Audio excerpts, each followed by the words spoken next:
Welcome to Hatman Strikes Back Daily Boxing News.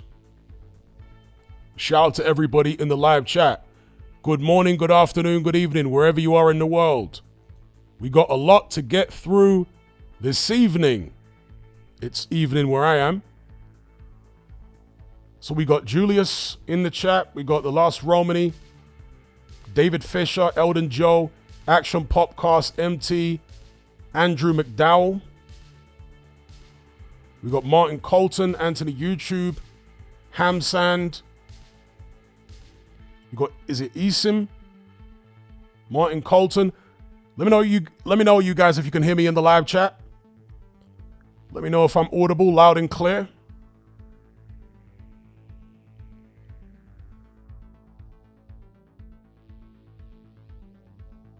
Shout out to Chili Beef. Jack Hammer. What's up, what's up? Fault Line 7. We got Nico. Eddie. All right. Loud and clear. So, we won't stand on ceremony. We will get straight into this boxing news. It's mostly centered around this Anthony Joshua, Tyson Fury situation, which a lot of people say they're tired of. And to be honest, I'm kind of tired of it as well, but it's a talking point, so let's get into it. Now, I put this poll up on my YouTube channel page. Any of you guys can vote. So far, just under 1,000 votes. Asking the question, will Anthony Joshua versus Tyson Fury actually happen? 32% say yes. 19% say yes, but not this year. And 49% say no. So it's roughly 50-50 in terms of people that think it will happen versus the people that think it won't, because of all this carry on right now between Eddie Hearn, Anthony Joshua versus everybody else. Now, I'm not sure how many of you guys have seen this, but Eddie Hearn did an interview with IFL TV in which he was absolutely going in on all the people that he is in dispute with right now over the AJ Fury situation, including the Saudis. I've never seen Eddie Hearn criticize the Saudis to this extent. Never seen it before. There has been hints of tension between Eddie Hearn and the Saudis previously, which he's kind of let slip a few times over the past couple of years, but he's never gone to the extent that he's gone here. Here, he basically put them on blast for allegedly failing to pay money that they owe him for other things. He didn't specify all the things that he claims they owe him money for. Kugan Cassius asked him whether AJ's been paid for the Christian Prenga fight, and Eddie Hearn declined to answer. Now, some people are going to find that alarming, but according to Rick Glazer, and we'll come on to Rick Glazer in greater depth a little bit later on. But in this interview that Rick Glazer did, this was his response to Eddie Hearn's response. He said that it's quite normal for a promoter not to receive the money from a pay-per-view until up to a year afterwards. Now, just because it's normal, as in it happens frequently, it doesn't necessarily mean that it's not a problem. So I should just say that, because boxers, for example, often don't get paid for many months after they fight. Whereas with Eddie Hearn and Matchroom, one thing I can give them credit for is they pay fighters very promptly. They don't have fighters waiting months and months and months to get their money. So it could be a similar situation with promoters getting paid by financiers, television companies, whereby, yeah, there might be a lot of delays, months, maybe even up to a year following a pay-per-view. That could happen or could be commonplace, but it doesn't necessarily mean that that's okay. So that's something people have to take into consideration. But he said that for a non-pay-per-view, waiting between 1 and 2 months is the norm for the money to come through. I think it's been about 28 or 29 days since AJ fought Christian Prenga. So this is what Rick Glazer's saying. Again, we'll come back onto him a little bit later on. But yeah, in this interview, Eddie Hearn was absolutely ripping into everybody, particularly, as I say, Dana White, Seller, TKO, aka the Saudis. And he was basically threatening, the way I read between the lines and based upon what he was saying, he was basically threatening to cut ties with the Saudis. I've never heard him go this far before. Hearn was raging. How many of you guys actually saw this interview? Let's get a show of hands in the live chat. If you haven't seen it, I hope they haven't started editing stuff out of it.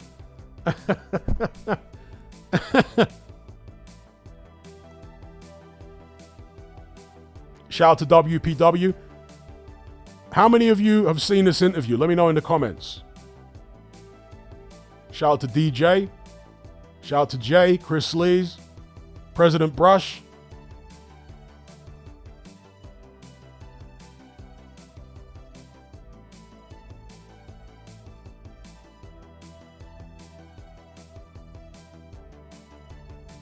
Okay, some people I think have seen it, others haven't.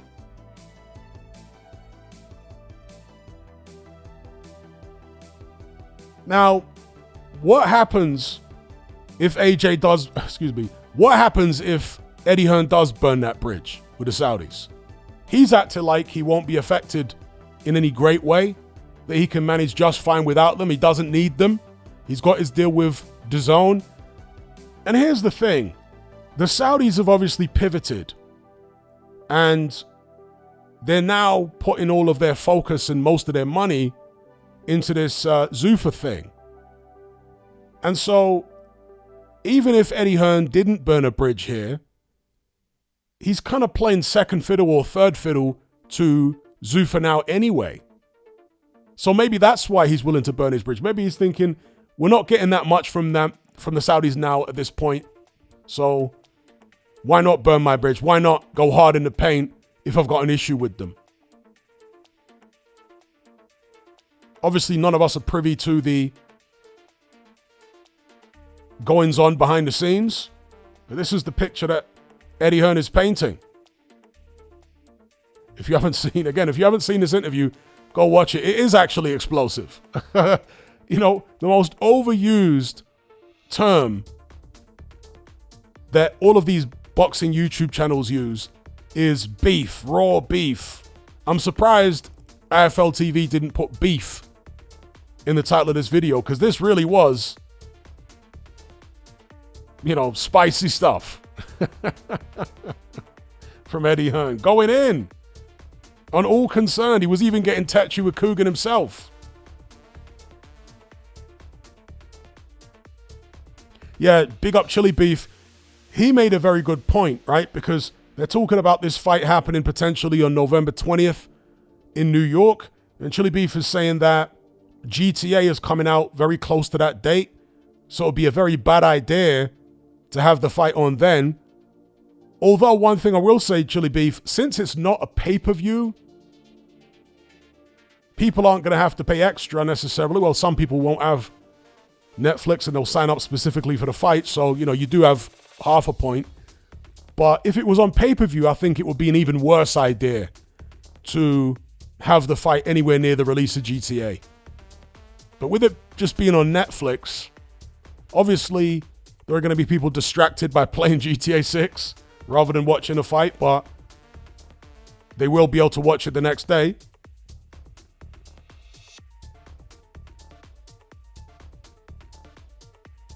Matt says maybe Hearn was having a bad day. Indeed, Avenues Roofing. Hearn was big mad.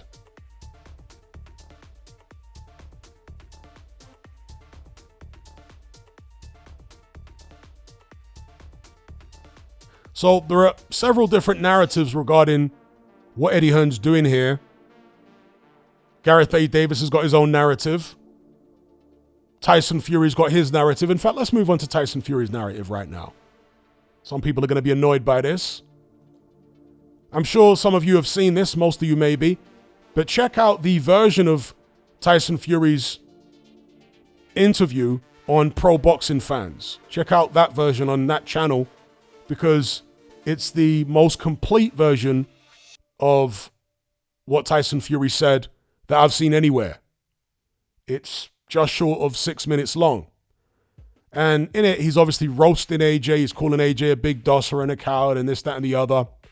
He roasts AJ and Hearn for being greedy and wanting more money, and it's always about the money with them.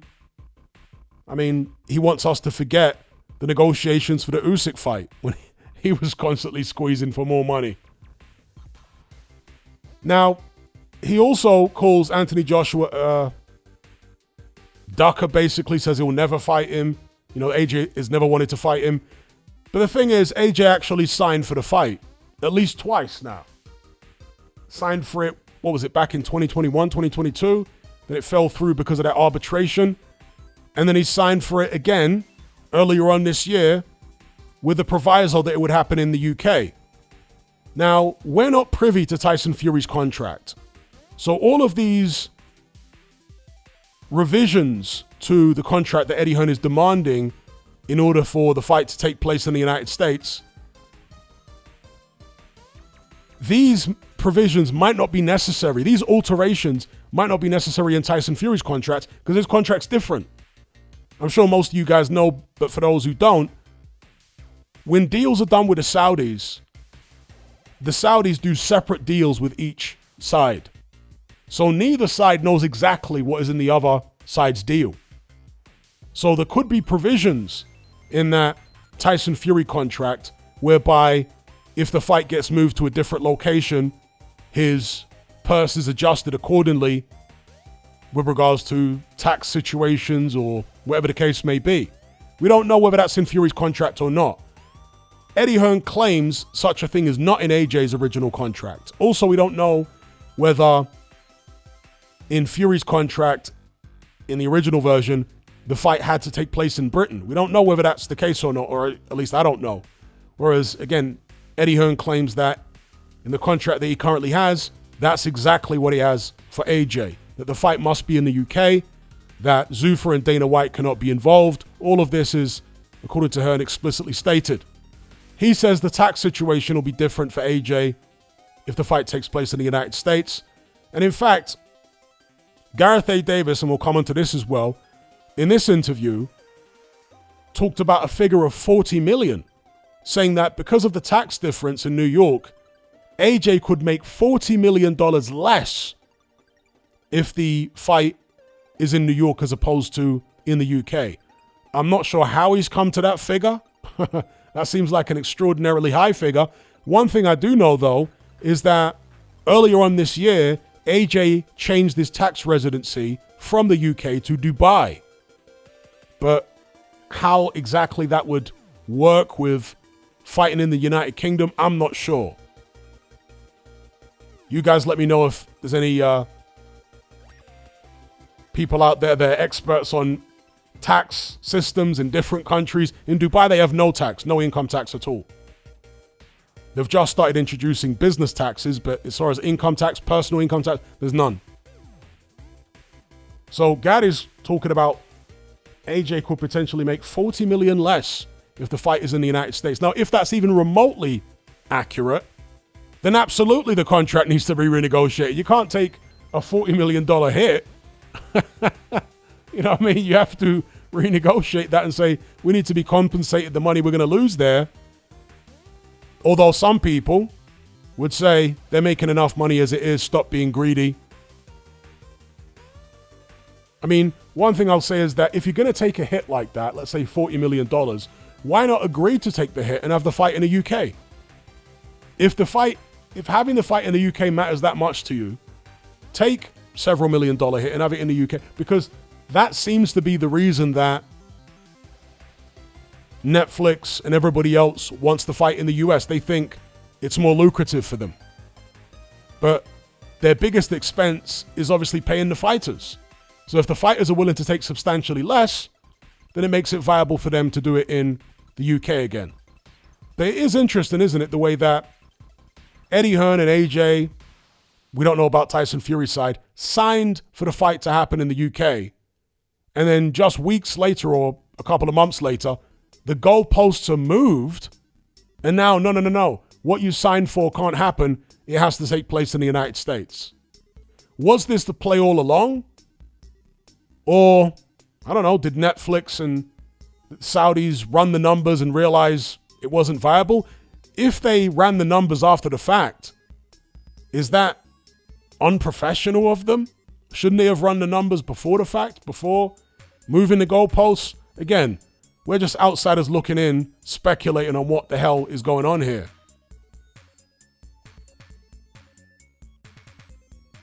Shout out to everybody in the live chat.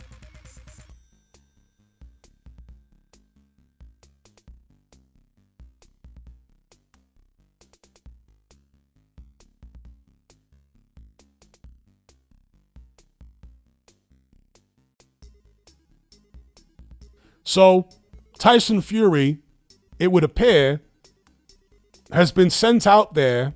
I mean, not that he necessarily needs to be sent. He may do this of his own accord, but he's either been sent or he's taken it on his own volition to go out there and put pressure on Anthony Joshua to just have the fight moved over to the United States and maybe not get the contract renegotiated.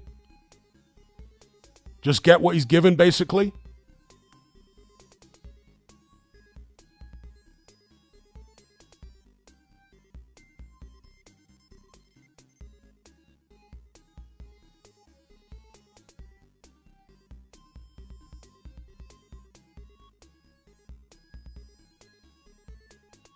And here's the thing, right?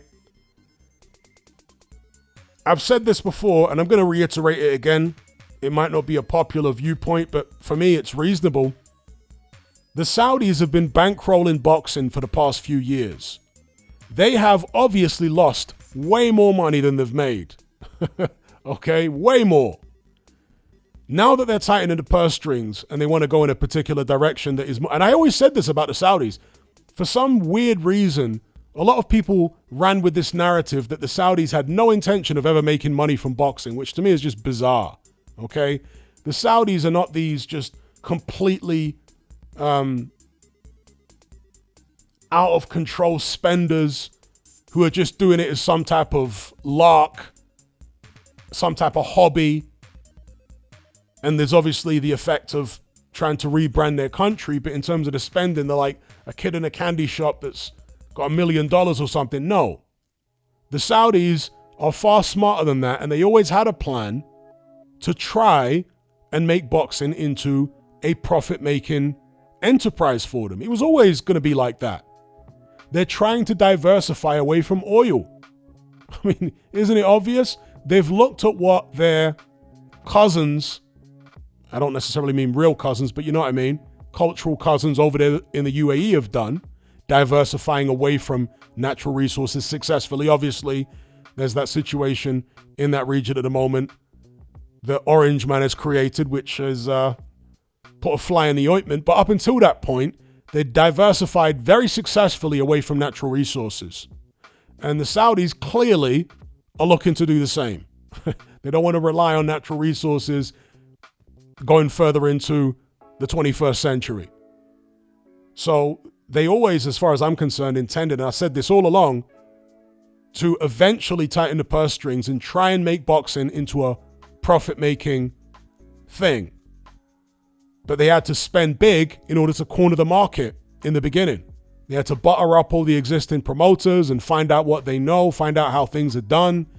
As Simon Jordan also, but I was saying that the Saudis were going to tighten the purse strings long before Simon Jordan started ranting and raving and warning the promoters. I wasn't necessarily trying to warn the promoters, but I expected the Saudis to tighten the purse strings eventually, because again, it was all about profit at the end of the day.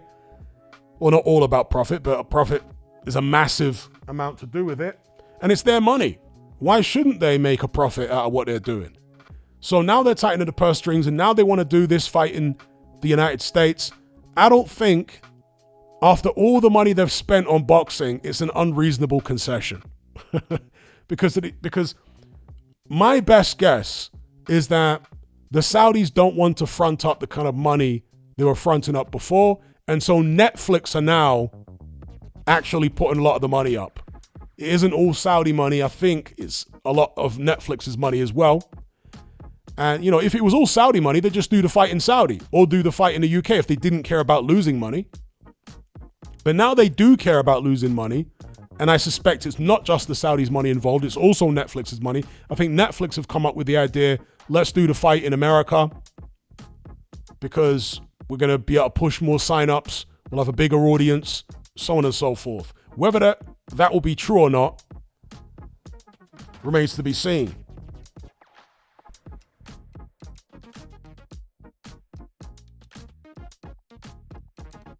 No, Danny, you're being disingenuous. Orange Man has created it. It's not facilitated it. He created it. There's no other nation that could have gone ahead and kicked that situation off without Orange Man. So Orange Man created it. What you're saying is actually disingenuous, Danny. He created it. Or the regime that he is part of, if you want to put it that way, them boys over there in the USA, they created it.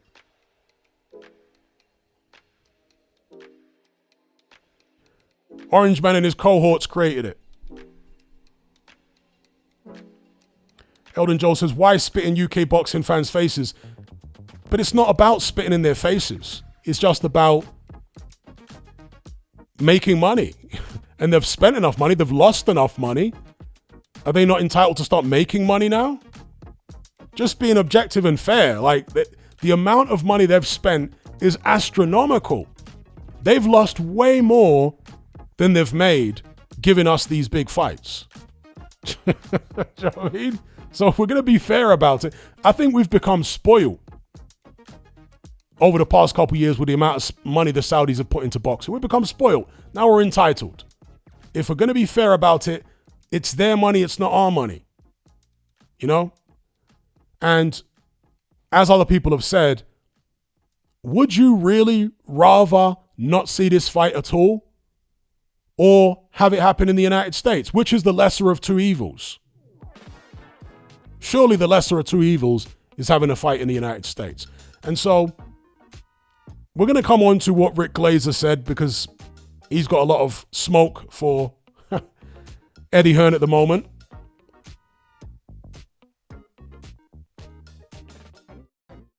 So this is Rick Glazer and his view on what Eddie Hearn's doing. And I'll also speak about what Gareth A. Davis thinks Eddie Hearn's doing.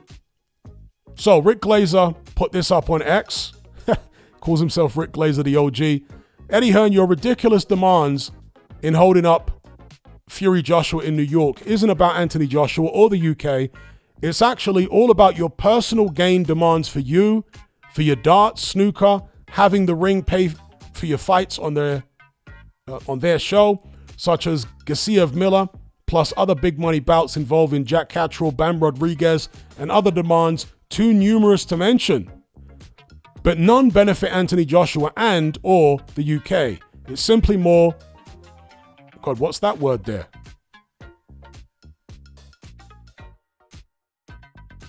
What is it?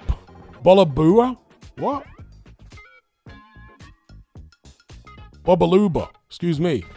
I guess that's a slang term for rubbish or something. It's simply more Bobaluba from you, Eddie, as you are clearly not the martyr you claim to be. Eddie, you aren't putting up any money. You're simply piggybacking off Turki Al-Sheikh in the ring. You're taking no risks, but making huge demands for additional personal gain that doesn't benefit the man getting hit, Anthony Joshua. If you don't make this fight as it is, I will personally highly recommend that Turki Al-Sheikh cut you off entirely for now and ever. I have that ability, whether you think so or not. Test me, Eddie. To boxing enthusiasts and everyone reading this. to boxing enthusiasts and everyone reading this, please repost, as this is on a need-to-know basis and everyone needs to know. All right, so there's Rick Glazer with all the smoke. Eddie Hearn responded by simply saying, I wouldn't normally reply to you, but just to put your insignificant pea-brain at rest, our addendum sent to Seller includes not one of the points you mentioned in your tweet. Well, you got to be careful with these promoters. They can be very tricky. The addendum may not contain that, but there could be other correspondence from Eddie Hearn Matchroom that do contain such demands. Do you know what I mean? So you got to be careful with these promoters. They're very shifty. Anyway, let's move on to what Gareth A. Davis said, because he seems to be on the same page as Rick Glazer. He seems to think that Eddie Hearn, what Eddie Hearn's doing right now is, he referred to it as a dangerous game, but he thinks Eddie Hearn is stalling for time. He thinks that Eddie Hearn is trying to run the clock down like Tyson Fury tried to run the clock down, or did successfully run the clock down during the first bout of negotiations, or was it the second bout of negotiations with Alexander Usyk? You guys remember that? When Fury was constantly moving the goalposts and shifting this and shifting that, and he ran the clock down and then the fight didn't happen. That's when, I think it was still Prince Khalid and Skill Challenge, those lot. But Gareth A. Davis didn't call out, to my recollection, Tyson Fury for running the clock down there, but somehow he's calling out Eddie Hearn for allegedly running the clock down for this Anthony Joshua Tyson Fury fight. So Gareth A. Davis did this interview, and he thinks that all of the stuff that Eddie Hearn is saying, all these demands, are stalling tactics because he wants Anthony Joshua to have another tune-up before facing Tyson Fury. That's his view. I mean, I'm not dismissing the possibility, but I think if that is Eddie Hearn's intention, it's kind of pointless.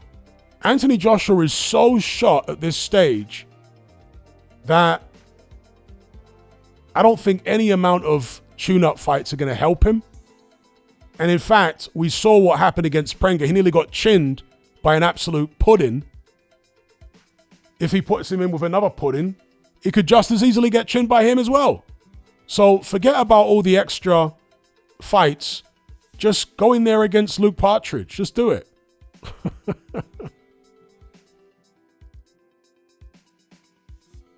What do you guys think about it? AJ having another tune-up? This is what Gareth A. Davis thinks. This isn't anything Eddie Hearn has said.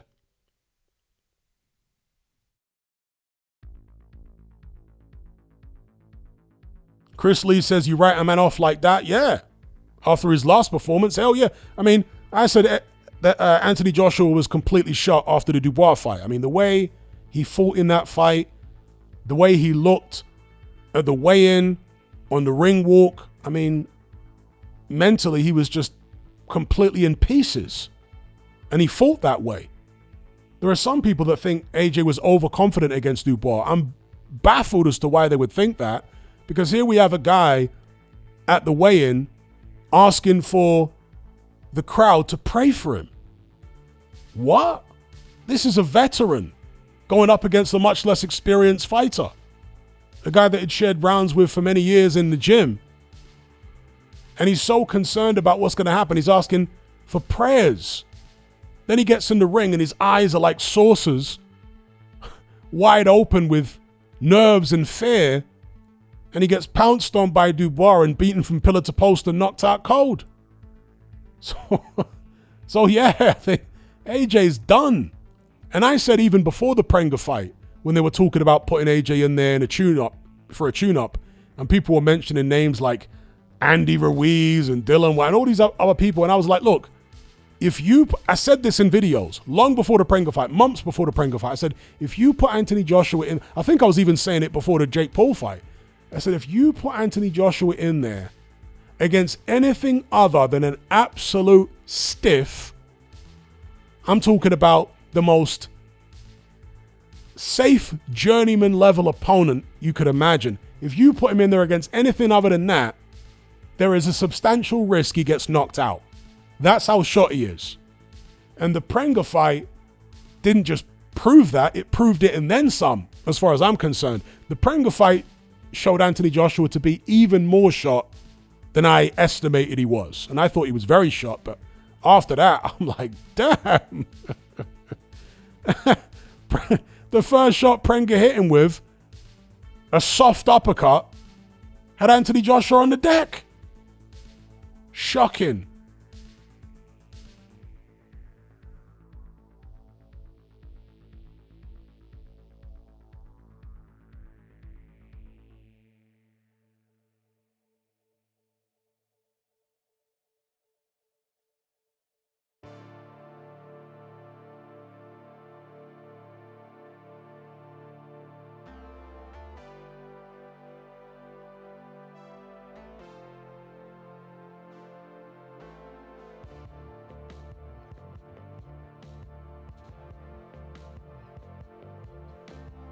Chris Lee says mindset can change. We could come on to mindset.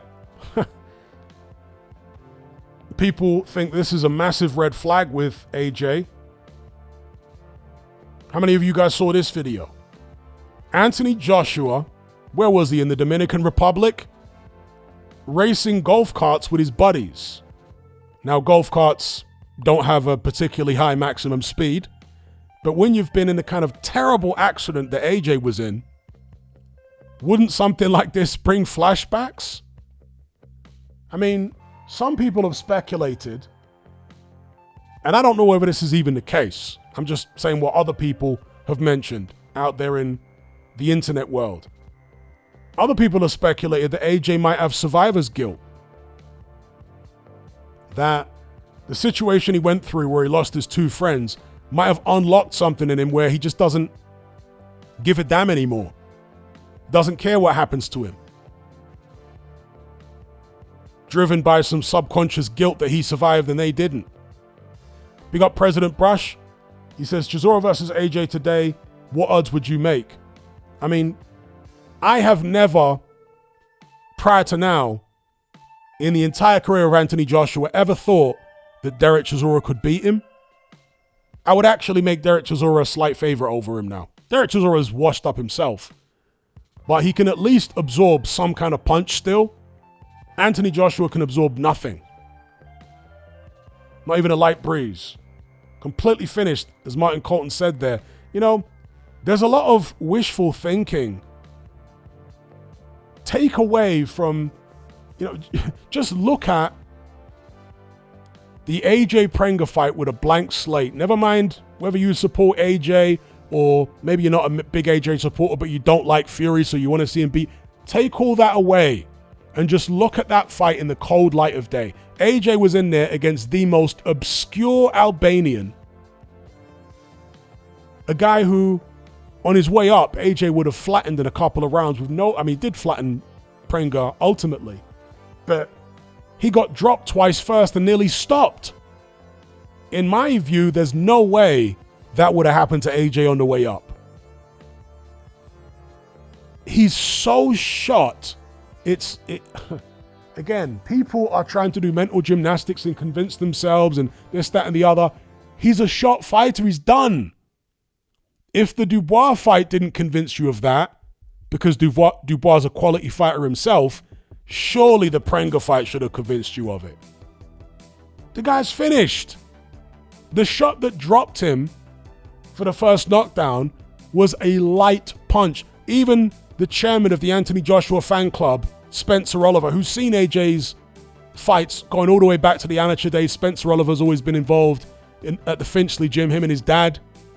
He's seen countless AJ spars. He knows the kind of punch AJ used to be able to take, and he's never had a great chin. But even people that don't have particularly great chins, their chins can still deteriorate over time and get even worse. Spencer Oliver said there was nothing on that punch. And AJ's punch resistance was absolutely shocking. Spencer Oliver's own words. That's a friend of AJ's. That's the chairman of the AJ fan club saying that. If he can see it, I'm amazed that other people can't see it. He's totally washed. He's done. So the only thing to do now, if you're going to fight on, and I advised after the Dubois fight that he retire, but if he insists on carrying on, just fight Fury. That's it. Forget about all these other tune-ups. He's too shot to even risk a tune-up. Just go straight into the Fury fight. You know, let your hands go. Try your best.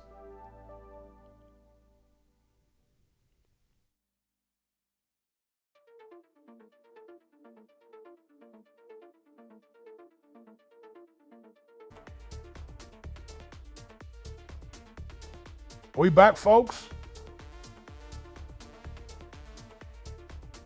Had a little hiccup there with a connection. Hopefully we're back. Let me know if you can hear me loud and clear.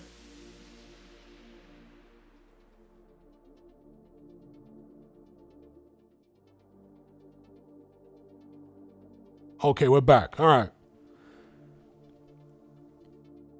There are some people saying, no, don't write AJ off. I'm writing him off. If he proves me wrong, fair play to him. But I've seen more than enough to write him off. He's totally done.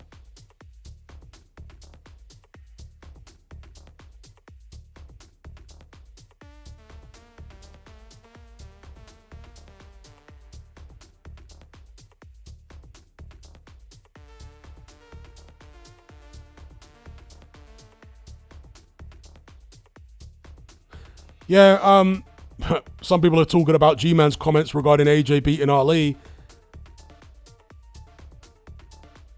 G-Man spoke to us in the Element group regarding that, and he was definitely just stirring the pot. He doesn't really believe that. That was just for content.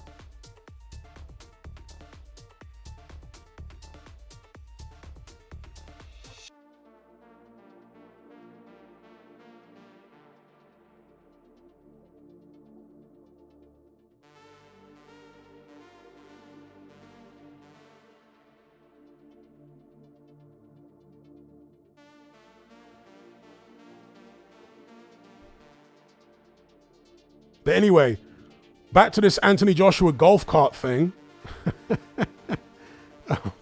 Is this alarming? Is this AJ Death Wish type territory? What do you guys think?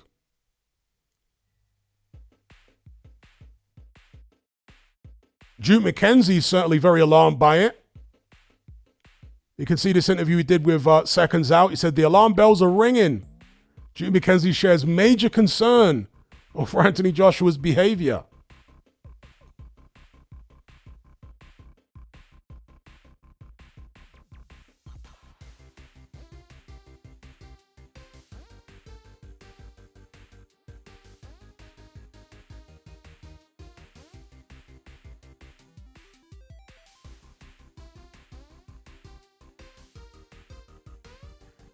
And he said it looked almost as though he wanted the carts to flip. Well, that's the thing, you know. The human mind is a strange organ. Well, the human brain, but the mind within the brain. It's a strange thing. Somebody goes through something traumatic like that. It can either make them extremely safety first, or it can send them in the opposite direction. Especially if they have this underlying survivor's guilt. And I'm not saying AJ does, but, you know, we're all speculating at the minute. Triple H says it's not alarming, he's just being an idiot and having fun. But after what happened to him less than a year ago, why is he finding something like this fun? Is there no trauma there? And if there isn't trauma, is it a good thing or a bad thing? I don't know. I mean, people were saying that the way he behaved in the Prenga fight was very disturbing. Laughing and all this kind of business, not taking it seriously when he was hurt and getting dropped. But other people have said, no, that was actually a good sign because in the past, Anthony Joshua has panicked when he's been down and hurt. Whereas against Prenga, he was trying to stay relaxed. He didn't want to panic, wanted to stay relaxed. His survival skills are still terrible, by the way. But in terms of the mindset, the mind space he was in during those crisis moments, some people would say, well, that's actually a good look that AJ's trying to laugh off being hurt and being dropped. He's not panicking. And then he came out in the second round, not gun shy at all. Whereas in other fights, maybe if he'd been hurt, he'd be gun shy for a few rounds. Whereas against Prenga, he comes out in the second round and he's all guns blazing after being dropped twice. And people see that as a positive sign, like he's grown mentally. He's finally overcome some kind of obstacle. Now, that might have started with the Dubois fight, because the thing you have to understand about most fighters, in my opinion, is that most of them are not actually afraid of being knocked out. What they're afraid of is being knocked out in front of a crowd of people. They're afraid of the humiliation, the damage to their reputation. That's what scares them. And obviously the damage to their earning power, which can come from that. But the actual physical experience of being knocked out, most of them are not scared of that, because most of them have experienced it before, maybe several times. AJ certainly experienced it several times before. He'd been knocked out in the gym years ago by David Price. So it's not an unfamiliar feeling for him.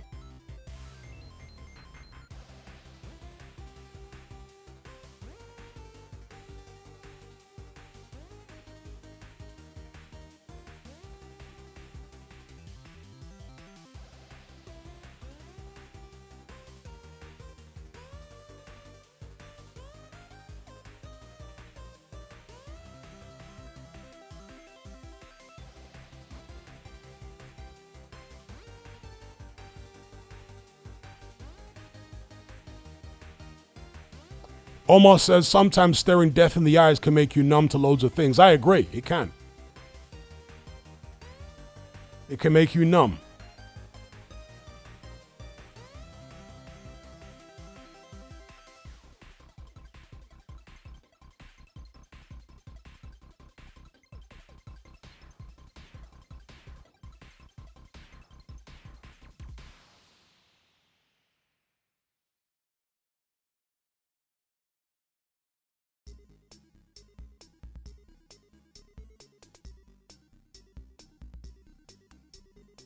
Yeah, we talked about Partridge earlier on, Truth Channel.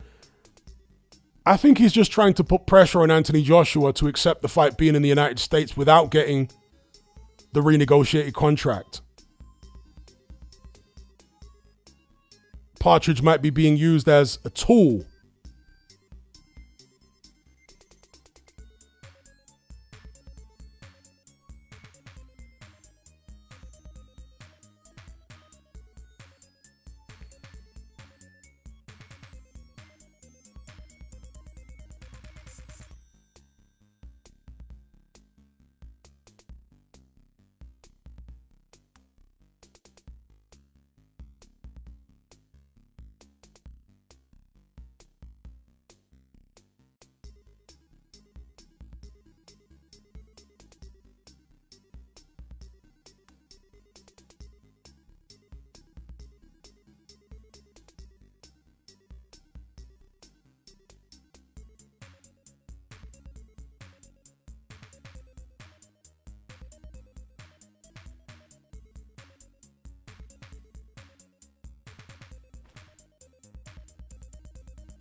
Okay, the Boxer's got a sensible comment. He says, I think part of the reason they want the fight in the US so bad is part of their Zuffa launch.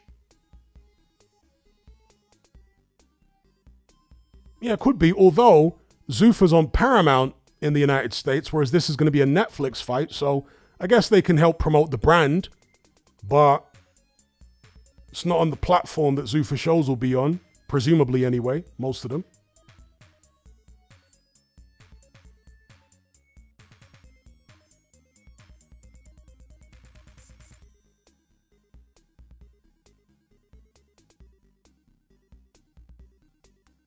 Okay, Crush Don't Rush has got no love for Eddie Hearn there.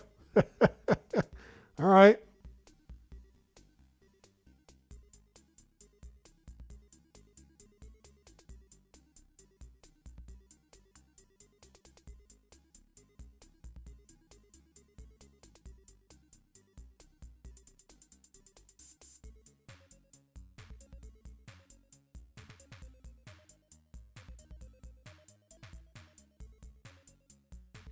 Big up Truth Channel. So any guy says, I had survivor's guilt and it killed any nerves or fear or doubt because I felt I shouldn't be alive, so nothing mattered. It puts you in the zone like a zombie with autopilot.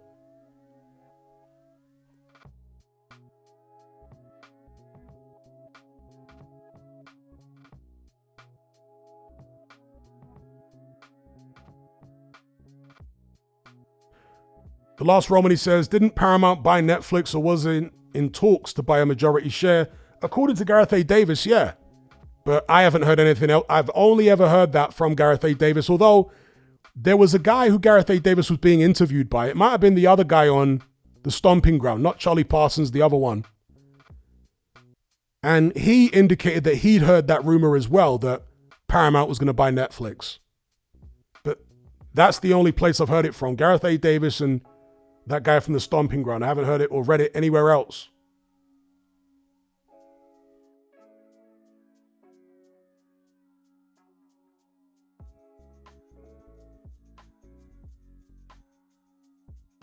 Crush Don't Rush says, you're correct about Turkey and the Saudis. They deserve to be rewarded. They've done enough, overpaid and lost plenty of money for our entertainment. They run the show and pay the cost to be the boss. Yeah, I do think we're a bit spoiled at this point. You know, they've lost an awful lot of money giving us the fights that we want. Not that they did it for selfless motives, but, you know, it is the case that they lost a lot of money putting on fights that we want to see.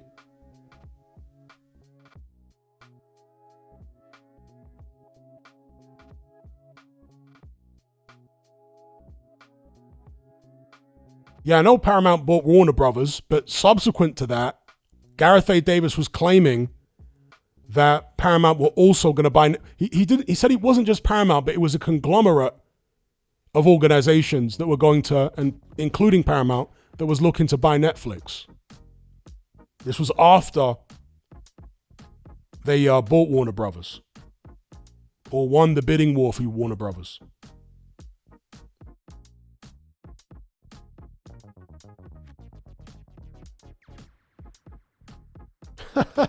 Star Fox says, Eddie gets all the love he can handle from Sky Nicholson anyway, allegedly.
The Last Romany says, didn't Sky just sign with Jake Paul? Well, you mean Jake Paul signing with Sky?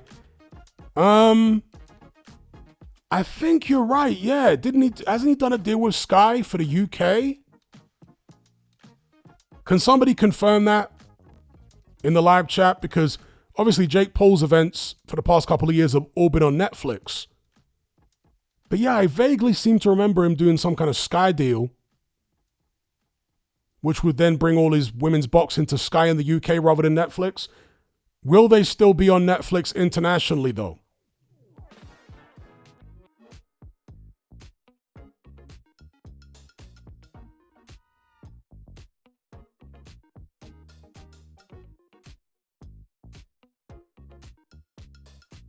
Well, to Crush Don't Rush's point, I don't think Katie Taylor's ever been a particularly big moneymaker for Eddie Hearn, compared to the male fighters anyway.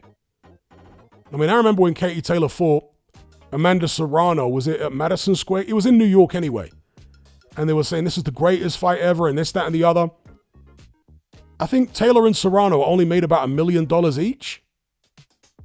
So, yeah, even though Katie Taylor's got an apparently big following, it's because the ticket sales for her events, or the ticket prices, are extremely low, for one. So that it's a bit of a marketing hype situation with Katie Taylor. Like, she's not as popular as they make her out to be. She's popular in Ireland, but Ireland is a small country. Very small.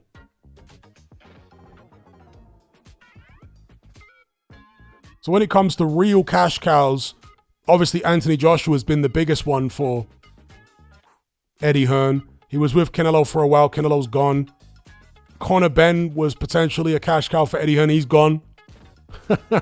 Johnny Fisher, I mean, don't get me started, but he's gone as well.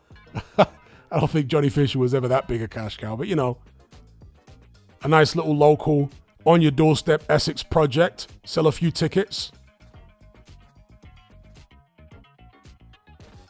Yeah, Boots don't really sell big, although we'll see if his popularity and his commercial value has increased significantly after the Zayas fight, because Zayas had a decent little following there.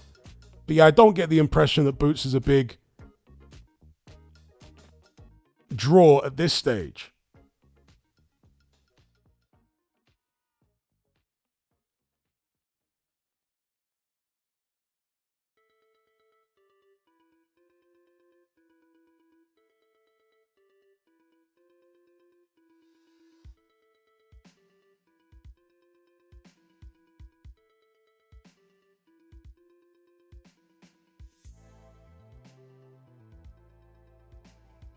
Danny says Boots sells out. Yeah, but what are the ticket prices? That's what you have to ask. I mean, truth be told, I could sell out the O2 Arena. If I was to fight another YouTuber, I could sell out the O2 Arena. If I made the tickets £10 each, I could sell it out. So selling out an arena isn't really, it doesn't really tell the whole story. It's how much the tickets are selling for. You know, most of Floyd Mayweather's fights were in arenas that were less than 20,000 seats. But yet he was making way more money than most other people that were selling out the very same arenas. Why? Because he was charging way more per ticket.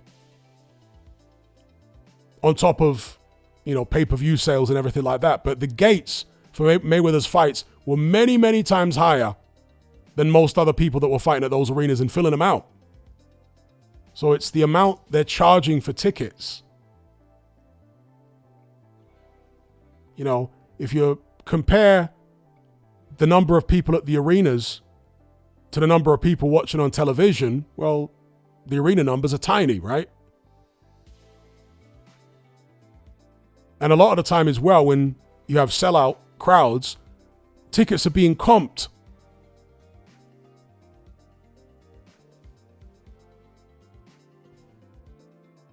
When they can't sell the tickets, they're like, let's just give them away. Last minute, fill the arena up to make it look good on television. It's for optics.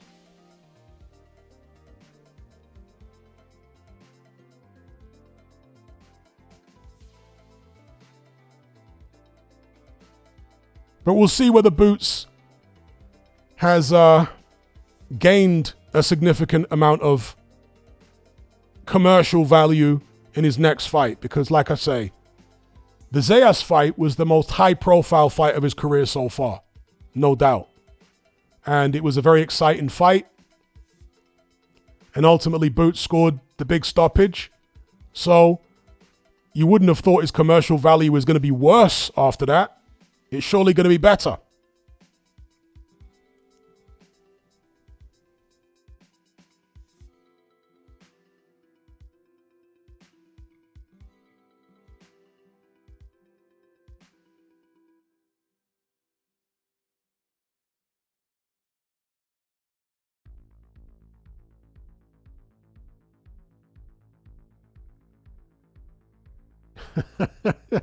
Crush Don't Rush says, people are so mad that the Saudis are finally treating this like a business.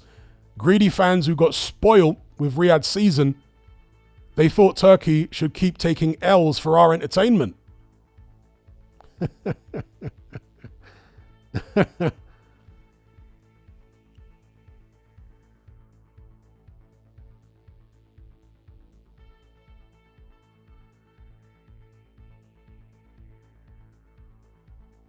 Fernie G says, Hatman, I've heard football match tickets in the UK are about $200 maximum.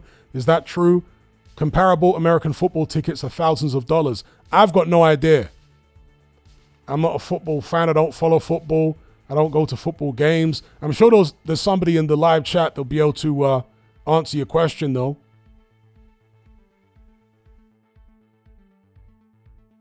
I would imagine like there are going to be lots of tickets for Premier League games.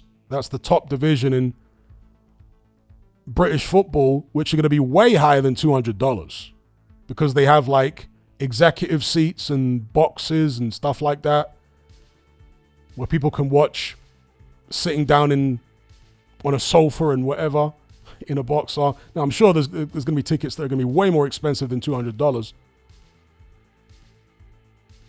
But I'm sure somebody can give you a more detailed answer than me in the live chat.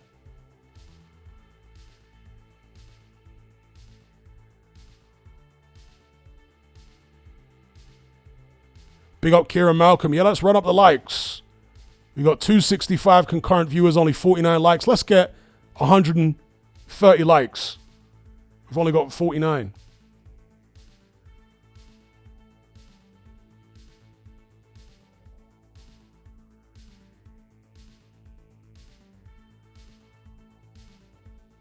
Avenues Roofing says, Frank Smith will run Matchroom Boxing soon, and I'm predicting Eddie taking a dip into MMA.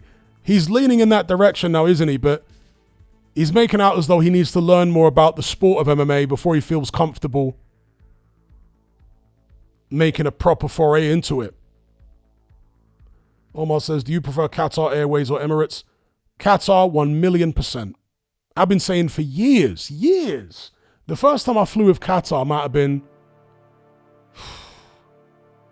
2009 was the first time. I think that was the first time I flew with Qatar, maybe 2009. And ever since I flew with them the first few times, I said, this is my favorite airline. Qatar easily over Emirates. All day, every day.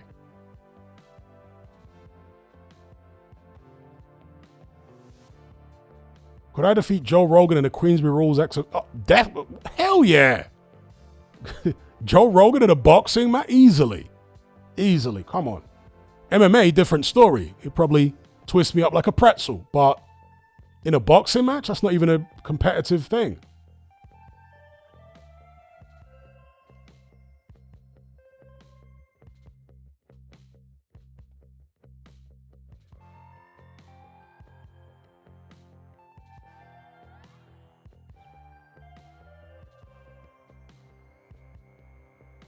NHYT says, how many more fights has Boots even got left? He's 30 years old, and there are very few big money fights on the horizon in his weight division.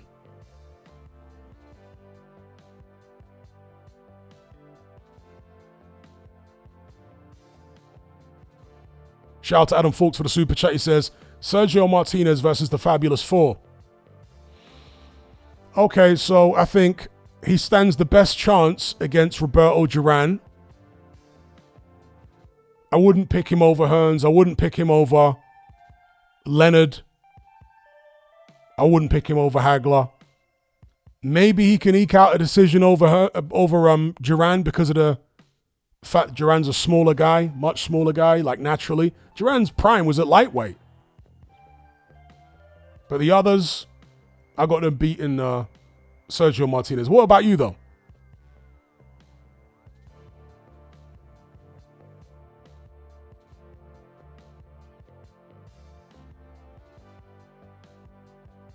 Avenues Roofing says, Boots has got Fundora and Kelly to beat yet. That he does. Not that those are massive commercial fights at this stage, but you can only beat what's around in your division at the time, right? So he's got plenty to do still before establishing himself as number one in that weight class.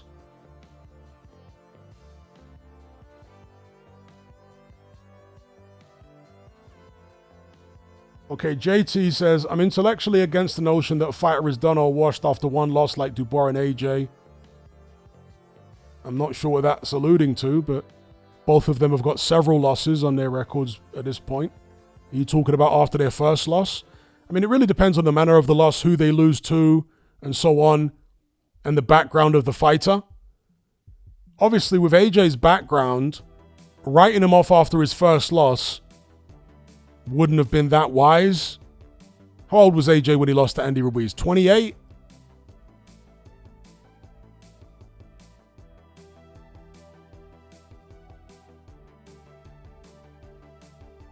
RSD's asking about the G-Man comment. That was rage bait. G-Man has basically told me behind the scenes that was just rage bait. He didn't really believe that. It was just for content, for the show.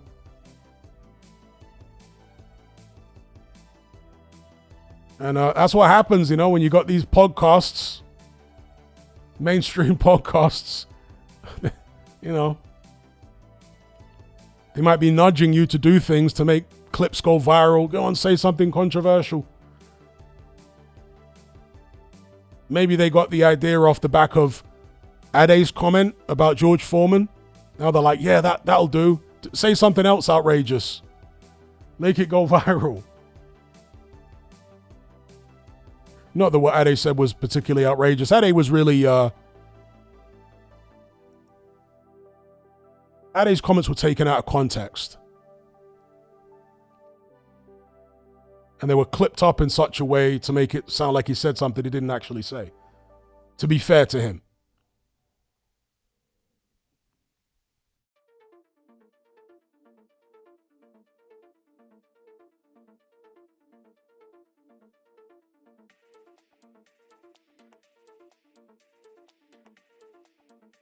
WPW says Boots needs to talk more smoke to sell out. He's too laid back. Tank tells the crowd he's going to KO the other guy. USA fans love that talk. Yeah, Boots, although he's very explosive and dramatic in the ring, outside the ring, he is a subdued character, isn't he? He's a subdued guy in interviews. He doesn't really give you much.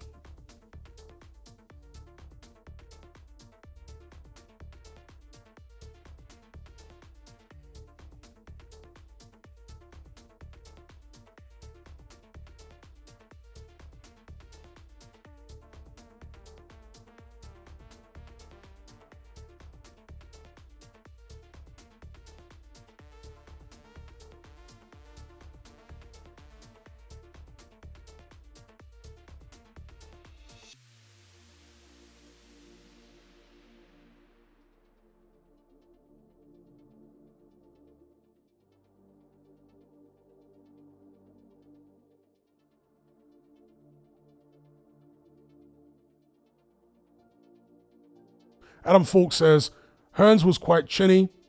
Long shot, maybe he could do a Paul Williams job.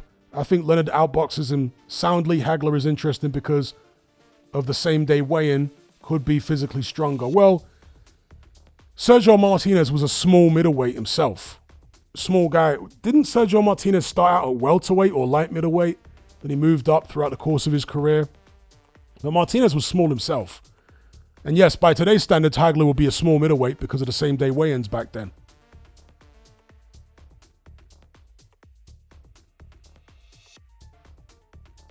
I think you're missing the gentleman's point, Danny.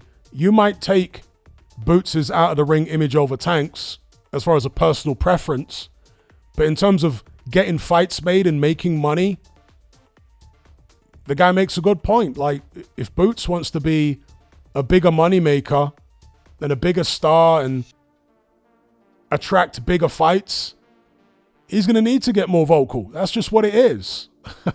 Whether people like it or don't like it, whoever it was, maybe it was Muhammad Ali that said words to the effect of, it doesn't matter whether people buy a ticket because they want to see you win or want to see you get knocked out, as long as they buy a ticket. What you don't want is for people to feel indifferent about you.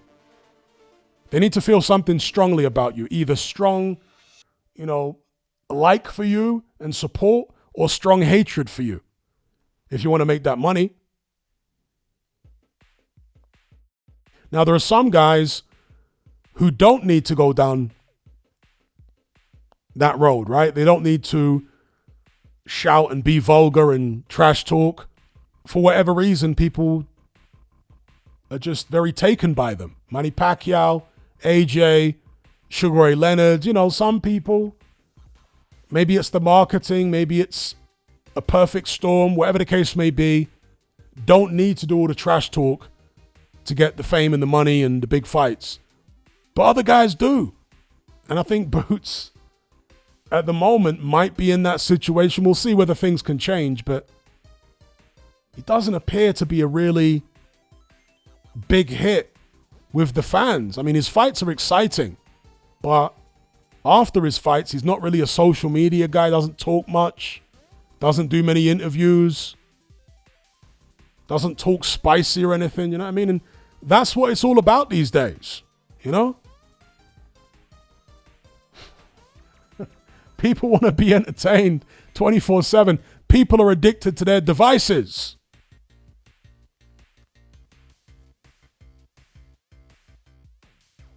People want to be entertained. They want controversy.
Shout out to JT Boxing. He says, big up Hatman.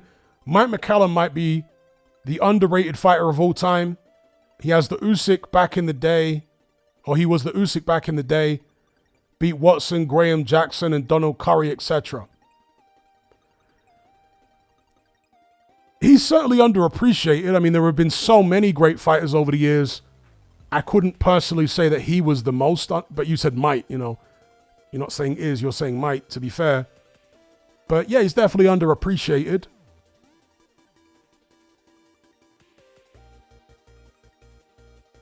He had a very smooth boxing style. Good chin. He was just very good in every area without being exceptional in any area, rather than maybe defense. Because Mike McCallum had good power, but not exceptional power. He had good speed, but not exceptional speed. He was very technically sound, I guess. You could say he was very at that. And just a smooth boxing style. Good chin, good stamina, good work rate. And of course, famously, Chris Eubanks Sr. said he never wanted to fight him. He was one of the several fighters that Eubanks Sr. said he never wanted to fight. Harold Graham being another one, by the way.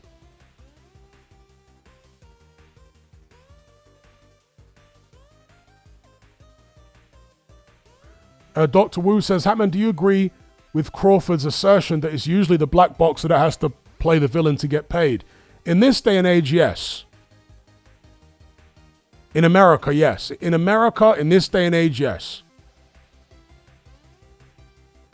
Because I don't think, just being real, I don't think black Americans support their fighters to the same extent that Latinos do. Financially, monetarily, buying the pay-per-views and all. That's my perception, but I don't think they're as dedicated to supporting their fighters financially as, let's say, Puerto Ricans and, certain Latino groups.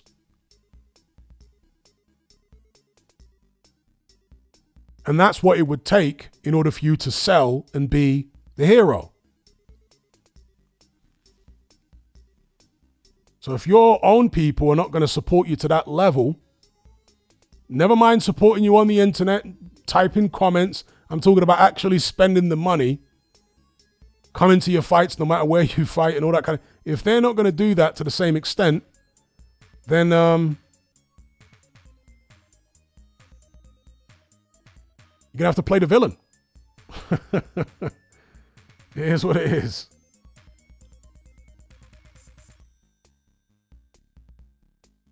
Because those Latino communities really support their guys. You know, they spend the money, they come out in force.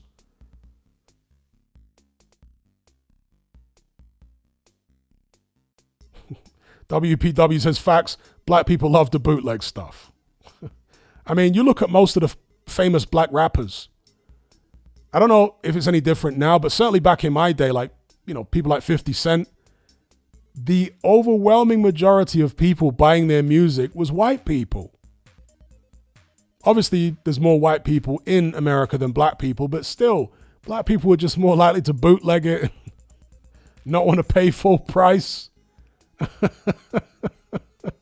so a lot, most of those like black rappers that made loads of money, you know, Dr. Dre, 50 Cent, it's white people that are buying the music for the most part. Black people bootlegging it and, you know, passing it around the neighborhood.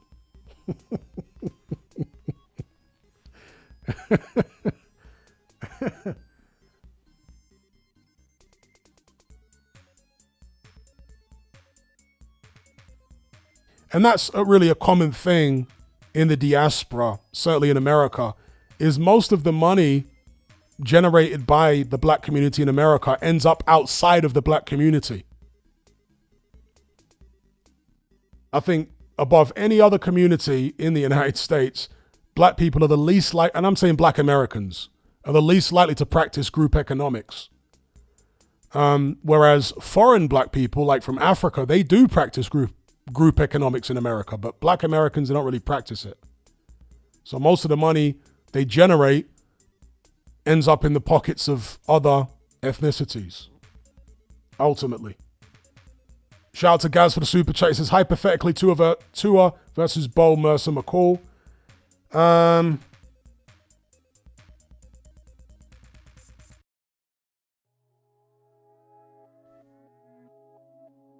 think Tua versus Bo's a hell of a fight. That's a hell of a fight. Controversially, I might pick Tua in that fight. Because Bo really doesn't fight on the back foot. He doesn't keep you on the end of a jab. So I might actually pick Tua in that fight. Mercer. I'd probably pick Mercer. But that's a hell of a fight as well. But I'd probably go with Mercer. And I'd go with, I'm going to say Tua over McCall. Big up Gaz for the super chat. Well, yeah, I was talking about that earlier on in the live chat, Joe. AJ and Fury have separate contracts. Yes, that's the standard thing with the Saudis. That's been the case for the past few years. The Saudis have separate contracts with each fighter in order to overcome the obstacle of the two fighters' teams negotiating with each other, because that's usually more messy. When each guy negotiates their contract independently with the Saudis, they don't know what the other guy's getting. They just come to an agreement that they're happy with as an individual, and it helps the fights go forward. That normally works better than the traditional way of negotiating. But in this instance, obviously, it hasn't worked better. It's at an impasse. But yeah, it's possible that Fury's doesn't include UK and AJ's does. That's possible. Have I seen any clips of the KVD trial? I have seen some. I'm not particularly interested in it, to be honest. Don't particularly care about all that. Some some rapper 30 years ago. I mean, I really don't care at this point.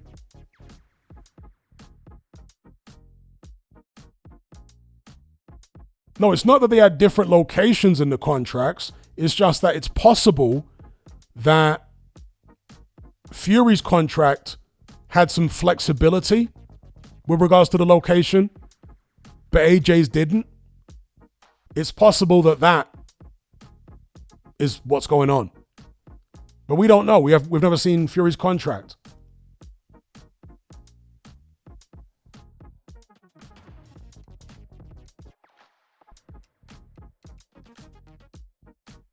What do I think of Trump? Not very much. Not very much. Dear, oh dear, oh dear. That's all I could say about the Orange Man. Dear, oh dear, oh dear.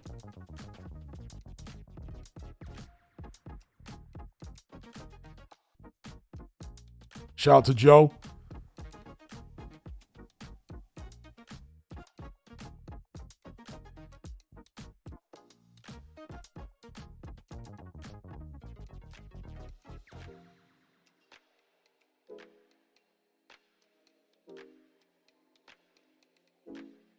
Crip Talk says, Hatman, how do you reckon Boots would have done against the prime Joshua Clottey?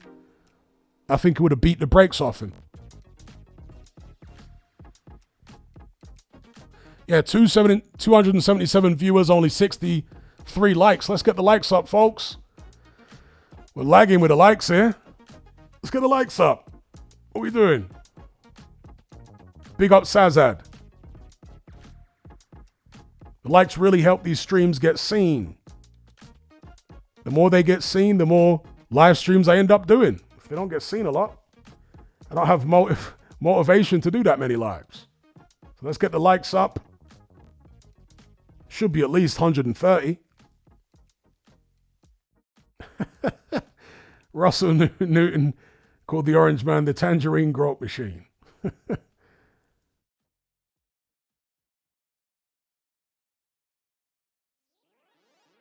And the close friend of Steen. I won't pronounce his full name, but he was a close friend of Steen. And you're not going to tell me, coming from a family that's surrounded by intelligence agents his whole life, as Orange Man was, you're not going to tell me that he didn't know what Steen was up to all those years. Give it a rest. Do you know what I mean? Close friend of Steen. Just one of the many reasons I don't like politics. Never voted in my life. Never voted in my life. Don't like politics. Don't trust politicians in general.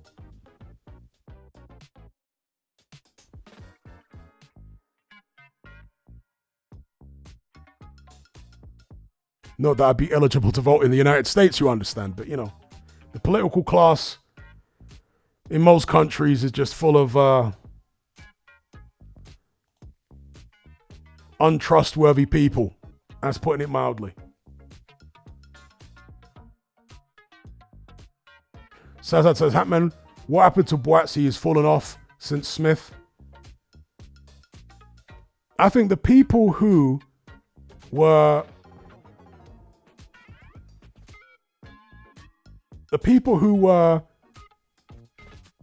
throwing a red flag on the link up with Virgil Hunter at the start, they were proven right. I think Hunter was a bad trainer for him. We got President Brush. He says, how many years did you box before you felt better off than the average man in a fight? I felt better off than the average man in a fight before I even started boxing. Because I was just physically big, strong, athletic and all that. But then obviously I had certain fights in school where I was like, when I was very young. And when I started my boxing, obviously it took my ability in a street fight to a different level. But then that's when you're in school. Once you reach into adulthood, people are really fighting dirty and all that kind of stuff. And so you can't just stick to boxing. You have to take it to another level again if you don't want to end up in a messed up state. Shout out to President Brush for the super chat. He says, oh yeah, I already read that one. Big up President Brush.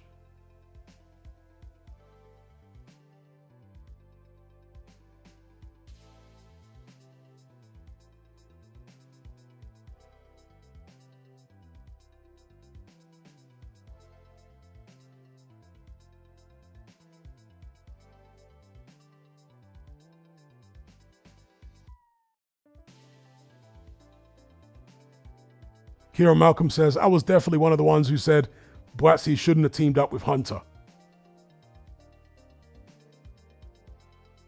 It's not that we're blaming the front men, Danny. It's just that they are complicit. You know? Do I think the Orange Man is ultimately the one coming up with all the policies? And hell no. But he's the useful, as you say, front man, and he's complicit. It's not like he's going against it, is it? So,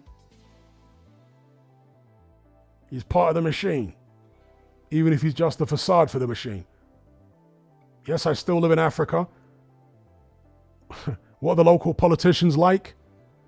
You know, one thing I've always said about Trump, if you take politics aside, you know, put politics aside for a second, is he is funny, right? The way he talks, his mannerisms and everything, it's comical.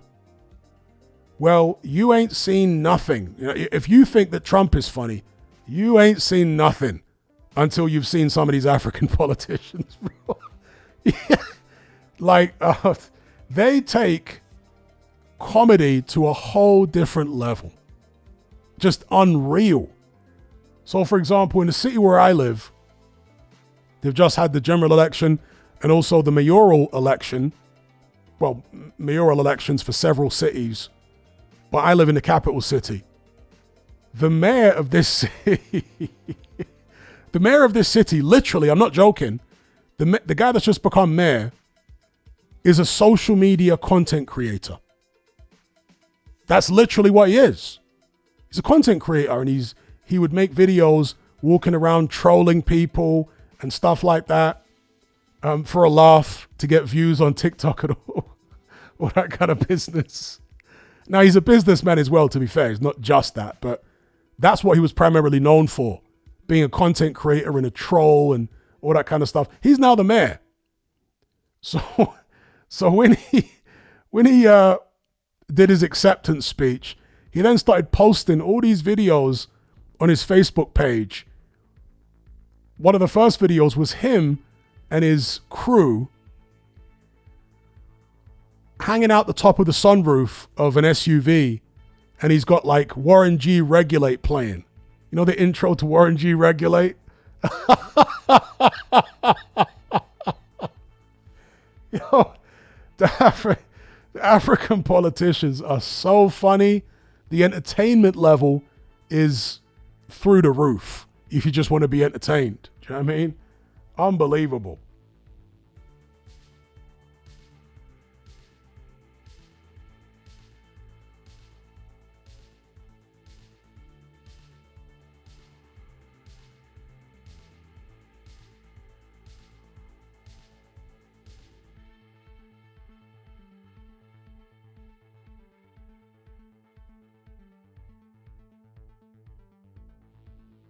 And to be fair, the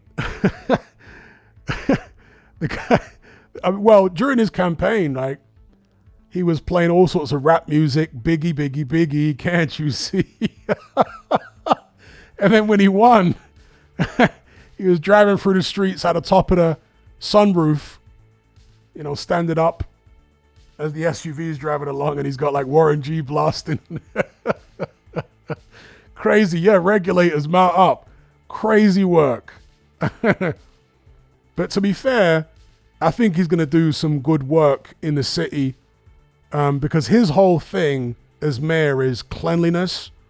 And so he wants to make a lot of reforms to the central business district and clean the whole place up and stop people dropping litter and get people to respect the environment more. And he's a very, very, very larger than life character who's boots on the ground. I mean, that's what he's known for. He's not a mayor that sits up in City Hall or whatever behind a desk the whole day. He's on the ground every day, pulling people up in person. He'll walk up to people like, why'd you throw that litter? What are you doing? I mean, I saw a video the other day. This is right after he's become mayor. Hilarious, right? He was stood there next to one of those little African minibuses, and traffic was moving slowly past him, and somebody in a car kind of coughed out the window, not at him, but, you know, they were slightly ahead of him. They coughed out the window, and he basically admonished the person. He said, what are you doing? You can't open cough around here. Cover your mouth when you cough. So He's bringing a degree of order to the central business district. He's pulling people up he's installed loads and loads of bins, and he's just very much on the whole cleanliness thing and what have you. And he's out and about. He's not a guy, like I say, sitting up in City Hall. He's a guy that's on the street every day, regulating the public, regulating business owners and all them kind of people there, making sure people are on their best behavior and on their P's and Q's.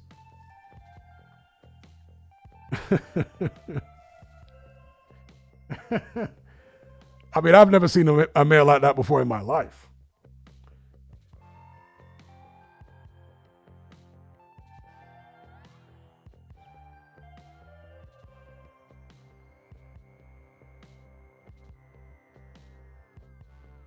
Okay, they're saying Rolly and T are weighing right now.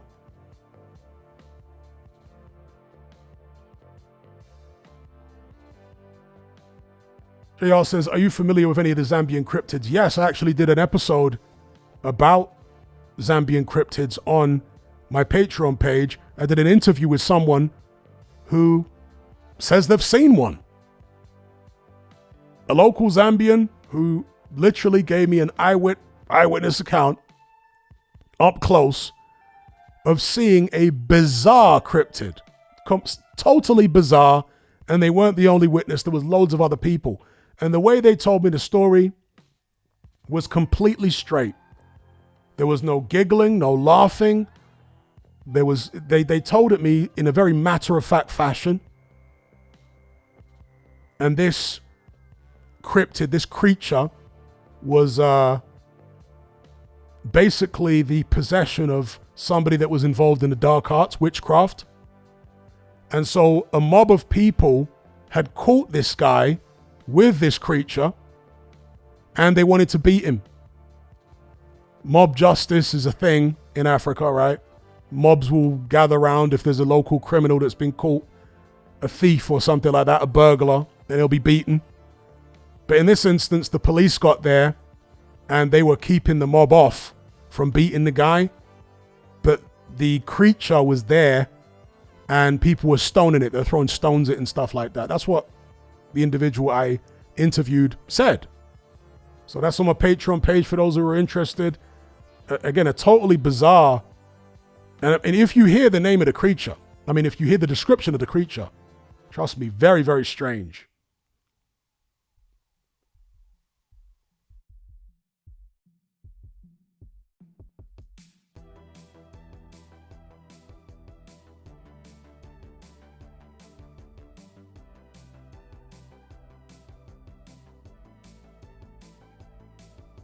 In fact, what's the name of the creature? And I actually looked up this creature afterwards, right?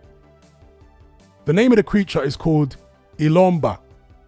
Ilomba, I think, Ilomba. Totally bizarre thing.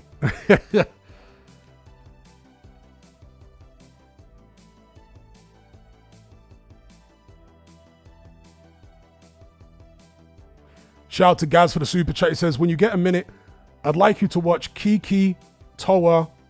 God, I'm struggling with these Pacific Islander names. Is it Louis Tele versus Justice Uni and Toisi?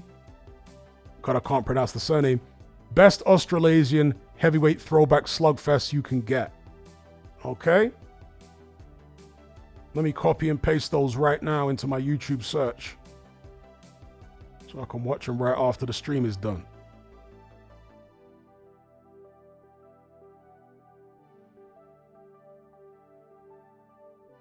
Let's have a look here. Copy, paste.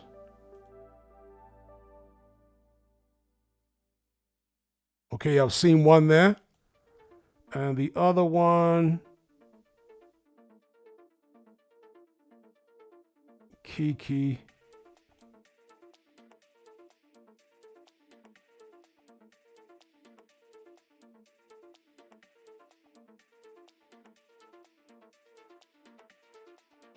Copy, paste.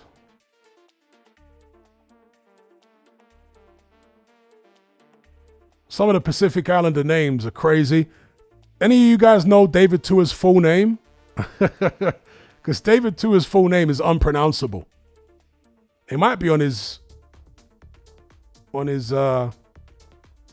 BoxRec page, I'm not sure. But his full name is unpronounceable. Unless maybe you're a Pacific Islander. You couldn't pronounce it. It's so flipping long.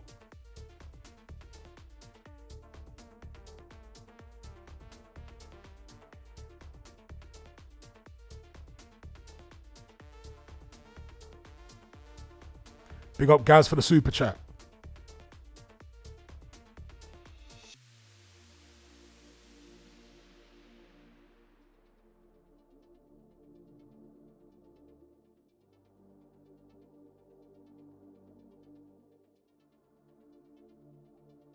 Big up Hannibal Beats.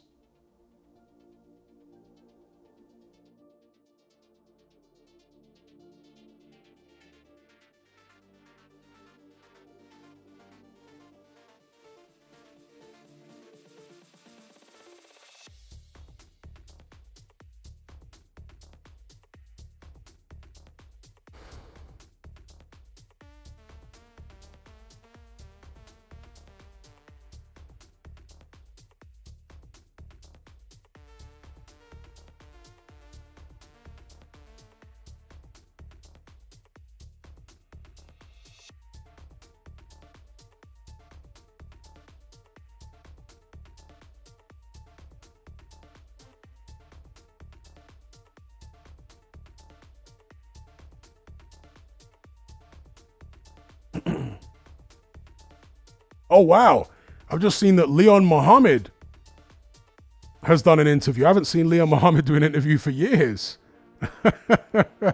Now, Leon Muhammad is a very, very colorful, old school Black American boxing guy. He's quite disgusting to watch at times because he's only got about 3 teeth in his mouth and spit will be flying everywhere. But the stories that he tells and the takes that he has are way out there, and it can be very entertaining.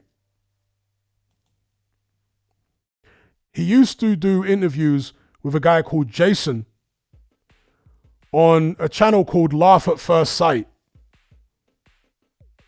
I don't know what happened to that Jason guy.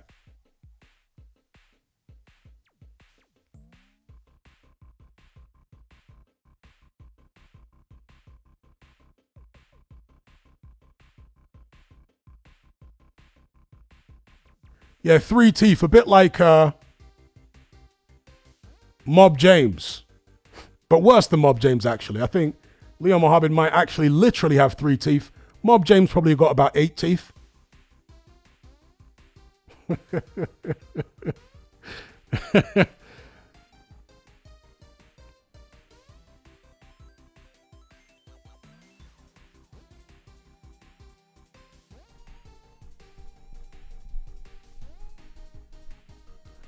Who else is up there in that trial? Keefe D obviously is on trial. Mob James and what's the light-skinned guy called? What's his name again? He's a real chatty patty. The guy that used to be head of Death Row Security. Forgotten his name for some reason.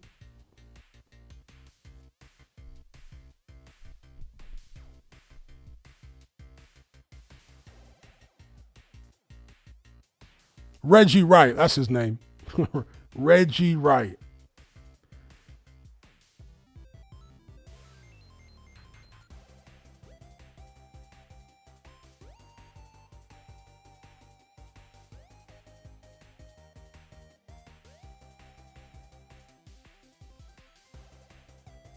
No, not Shug. Shug's in prison. Reggie Wright.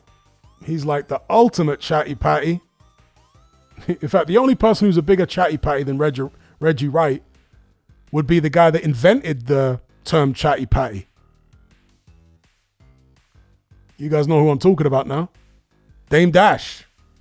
Dame Dash, for me, is an instant watch. Anytime I see a Dame Dash interview, I immediately click it. Dame Dash is the most unintentionally hilarious person in the entire hip hop scene. I don't remember him being this funny back in the days. But as an old man, I think he's in his 50s now, like Dame Dash is so funny. He doesn't intend to be funny. He takes himself deadly seriously. But that's why he's so funny. Because he's such a chatty patty and he's so contradictory and so hypocritical. And he seems to have no awareness at all about how contradictory and hypocritical he is. So like every single time I see a Dame Dash interview, I'm clicking instantly. Pure entertainment.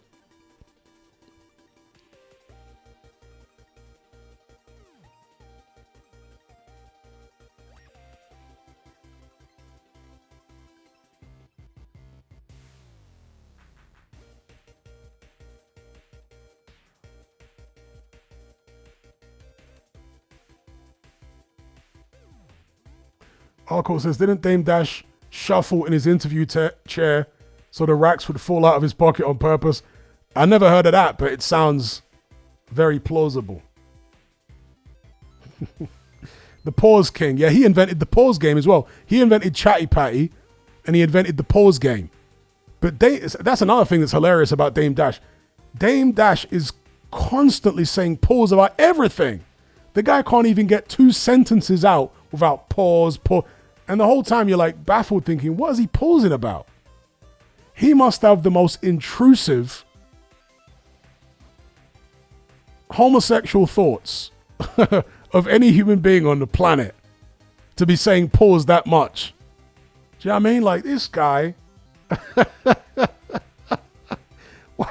Why is Dame pausing all the time like that? Over stuff that doesn't even make sense while he's pausing. Like he's super bitter but denies being bitter. That's also part of what's funny.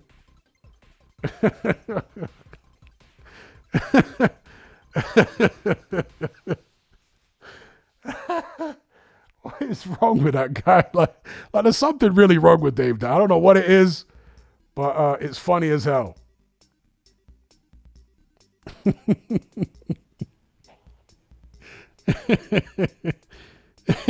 Yeah, I remember him saying that Jay-Z's breath stinks. He went on a tirade about Jay-Z. You know, a lot of his interviews, not all of them, but a lot of them are on the Art of Dialogue's channel. And the Art of Dialogue will just ask him one question at the start of the interview. You know, like one of those old wind-up toys?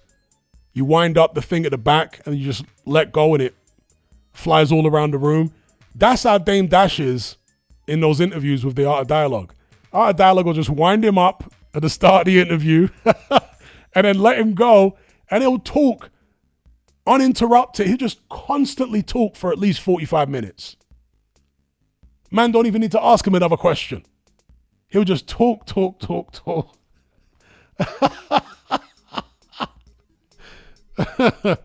I mean, fantastic entertainment.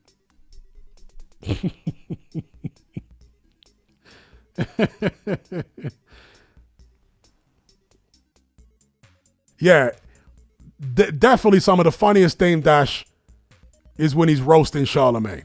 That is hilarious. The last time he was on, because I hate The Breakfast Club, can't stand it.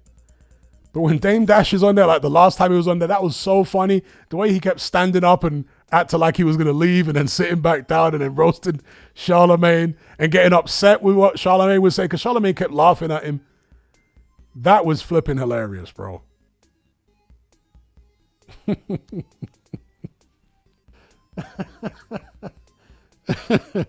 I don't know what is wrong with Dame Dash, but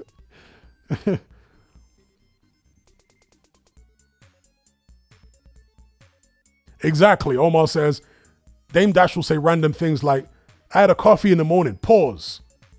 How is that a pause? You're literally scratching your head off at the time when he's pausing this and pausing that. Like, what kind of intrusive thoughts does he have?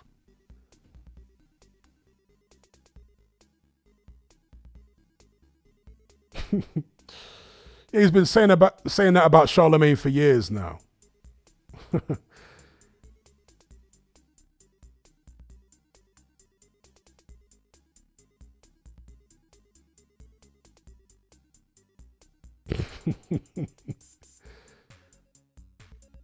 Yep, I remember Outrun. Yeah, I got the retro music playing in the background. 80s, 90s inspired. Video game inspired.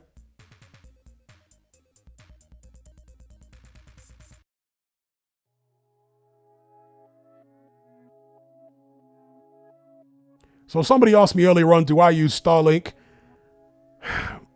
Currently, the place where I'm staying does have Starlink, but their Starlink here for some reason is not very good. I don't know whether they're on the most basic plan or what, but the Starlink here is very ropey. It could be because the house I live in is a semi-detached house, and I think the people in the other house also share the same Starlink. So it could be that, or it could be the plan they're on. I don't know. When I was staying in a different house before, their Starlink was bang on. It was fantastic. Great speeds all the time, 24/7.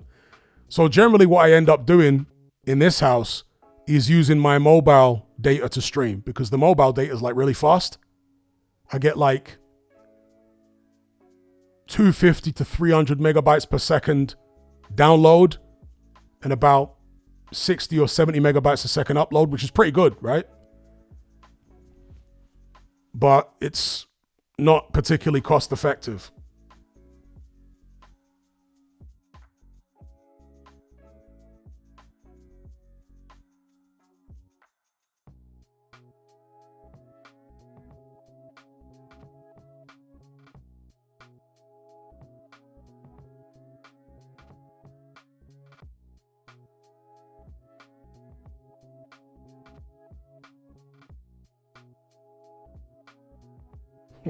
Karen Malcolm says debt dash.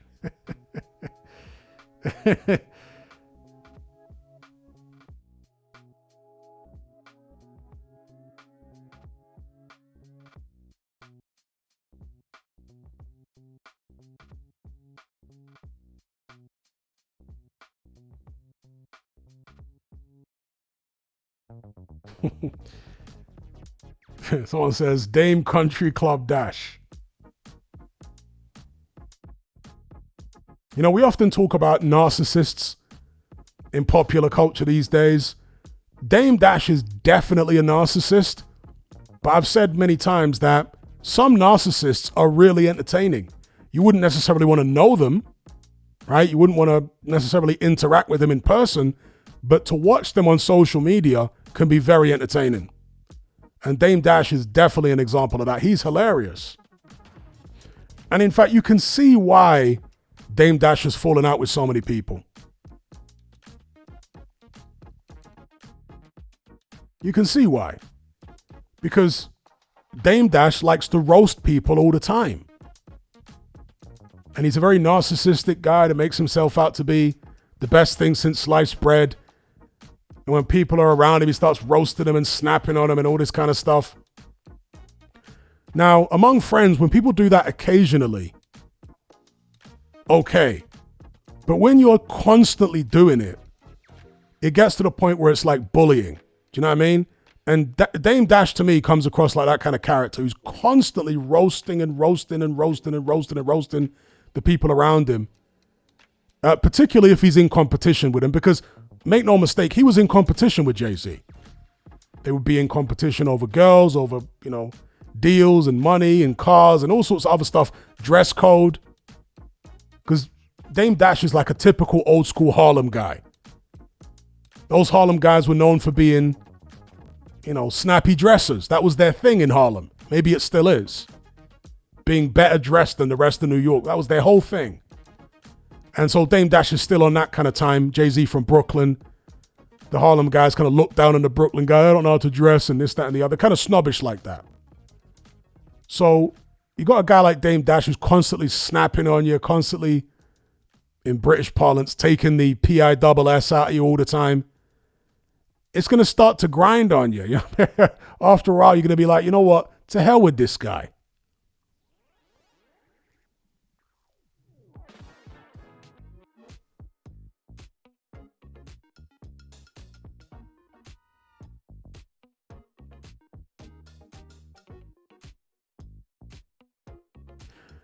I'll just give you a little insight into the way I move.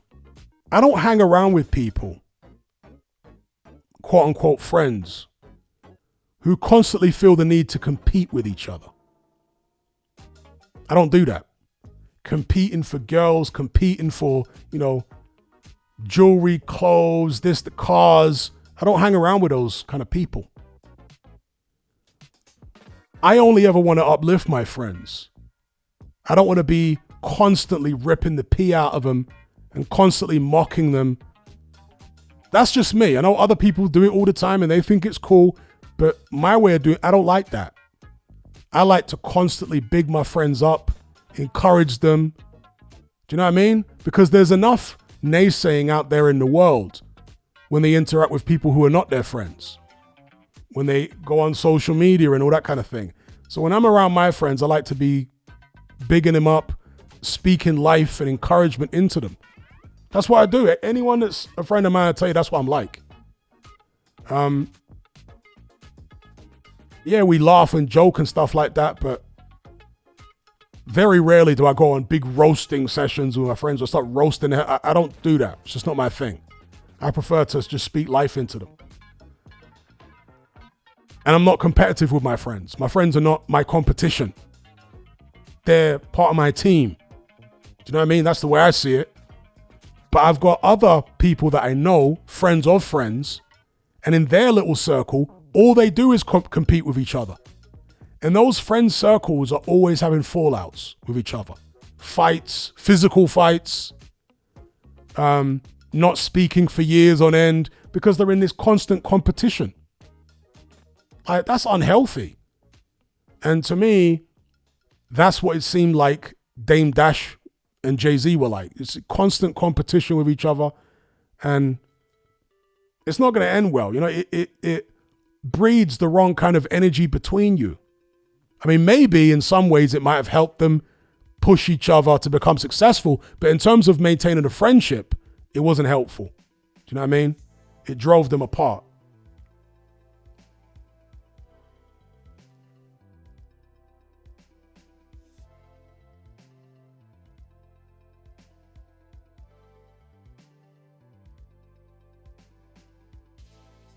You say ripping into each other gives you thick skin, but it can give people a complex.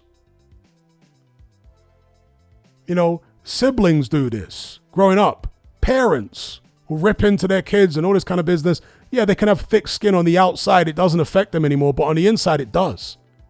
A lot of kids grow up with a serious complex about this, that, or the other because of childhood teasing and mockery from friends and from family members. One of the things that surprises people who come to Africa, whatever race they are, is the amount of colorism that exists in Africa among Black Africans. Like, for an alarmingly high percentage of Black Africans, being dark-skinned is a bad thing. Being lighter-skinned is revered. And there are a lot of Black African women who will go for lighter-skinned guys or even guys of another race because they don't want their children to suffer the teasing and bullying for being dark. And this all comes from their experience growing up with their family members and friends constantly bullying them for being the darkest one and all this kind of business. So you can say, oh, you build thick skin. No, it can actually give you a complex. So I don't move like that. I don't operate like that. You know what I mean? I big my people up. I speak life into them. I speak confidence into them. I don't do all this constant roasting and all this. I think it's counterproductive for the most part.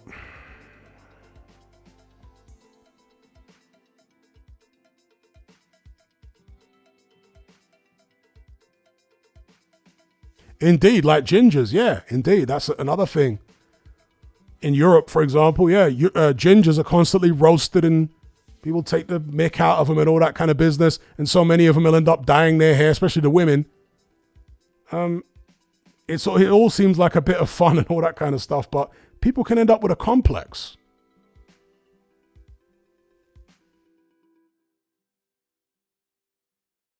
I don't want to contribute to giving somebody a complex. You know what I mean? Definitely not my kids. When I have kids, I definitely ain't going to be roasting this one for being dark or this. No, I'm not going to be doing that, bro.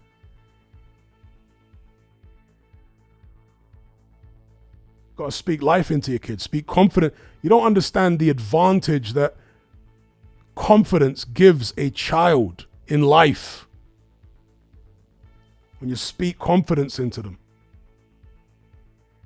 It'll set the tone for the rest of their life. Do you know what I mean? It will set the psychological tone in their mind, the way they see themselves. It will set the tone. If you speak confidence into them, they can go so much further. Instead of giving them a complex about themselves and, you know, constantly teasing them about this or teasing them about, it's not good, bro. Now, some of them might use it as fuel, and that might actually help them. But in most cases, in my experience, it doesn't. It works in the opposite direction.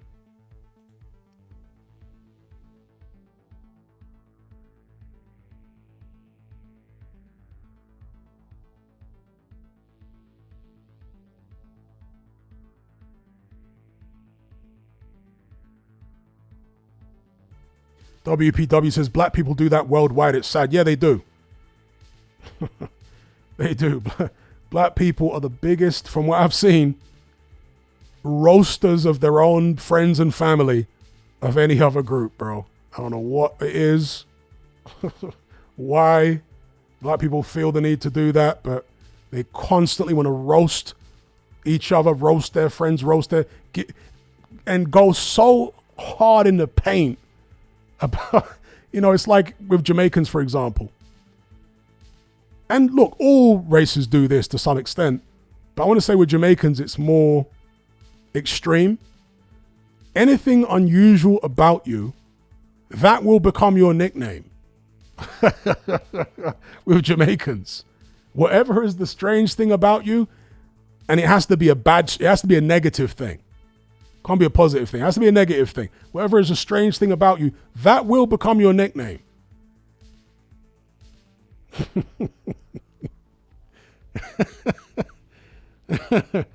And people know you as that for the rest of your life.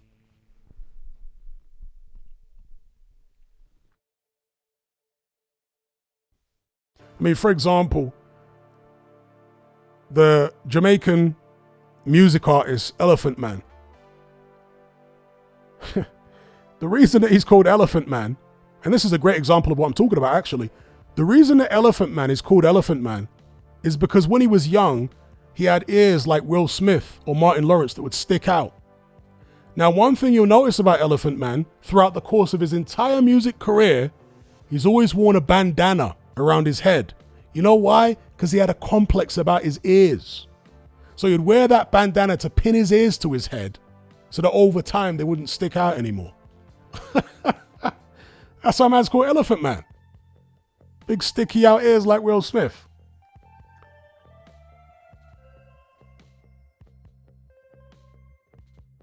Exactly, Dr. Wu.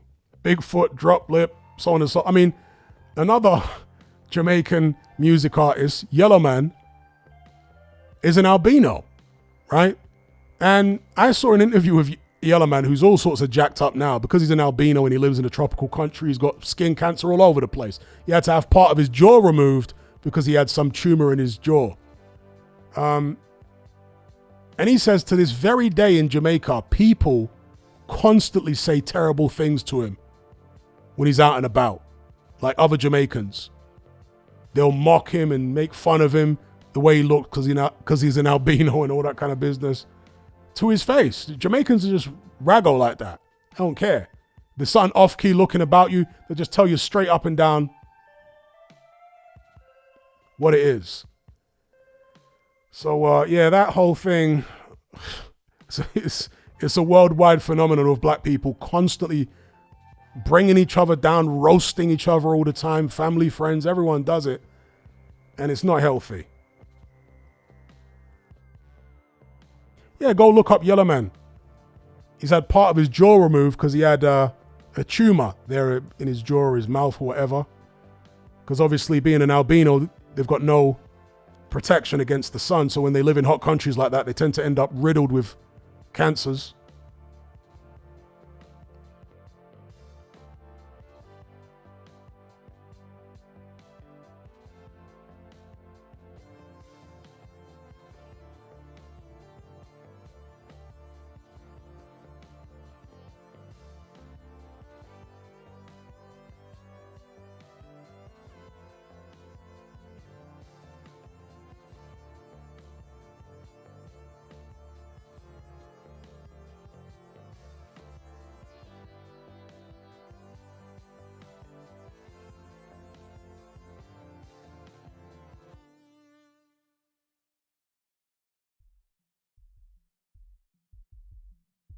Yeah, people are saying Zolani Tete was killed in South Africa.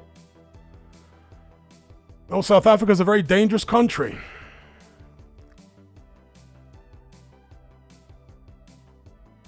Extremely dangerous. One of the many reasons that I have no desire to ever go there. Or certainly not ever to live there. If I did ever go there, it would be a quick, couple of days or something. Try out the food scene down there in Cape Town. But other than that, got no desire to hang around in South Africa. Very, very dangerous. And the xenophobia there is just ridiculous.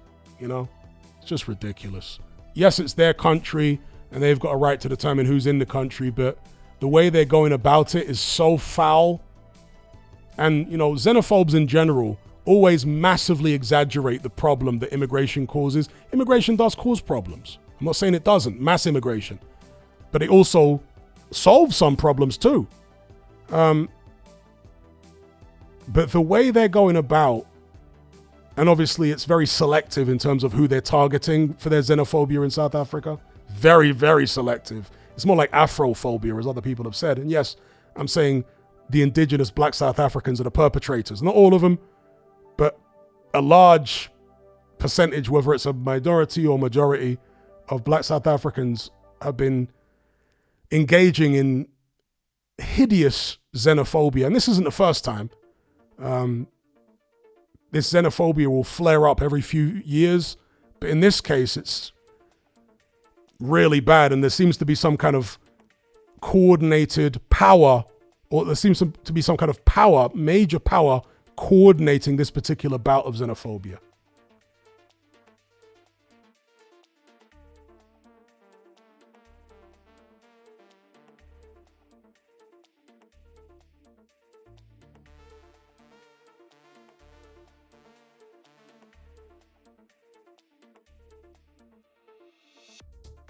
And the most really disgusting thing about the xenophobia in South Africa right now is many of the people being targeted are from countries that actually helped financially, not just sending money to help South Africans break free from apartheid, but they actually harbored a lot of the dissidents in many other African countries and helped with millions and billions of dollars worth of financial aid to help the South African liberation struggle. And the people from those very same countries are now being chased out and hounded and beaten up, chased out of hospitals, even the ones that are there legitimately. Being hounded out, beaten up, having their shops looted. It's like, what unbelievable treachery to turn on the people that actually helped you get out of apartheid in the first place. Like, shocking treachery.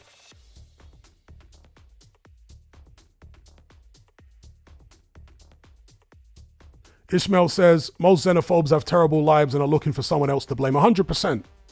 100%. And if you see some of these xenophobes in South Africa, a lot of them are just criminals. Do you know what I mean? That's the ironic thing. They claim that they want to chase out criminals from other African countries, right?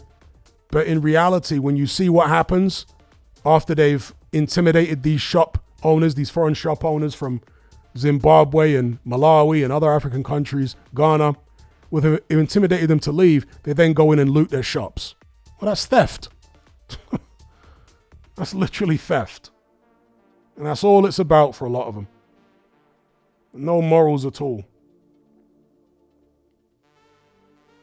So, yeah, I will not be going there. No, thank you. South Africa is not somewhere I would want to go. I don't need to be around that kind of energy. Do you know what I mean? It's not for me.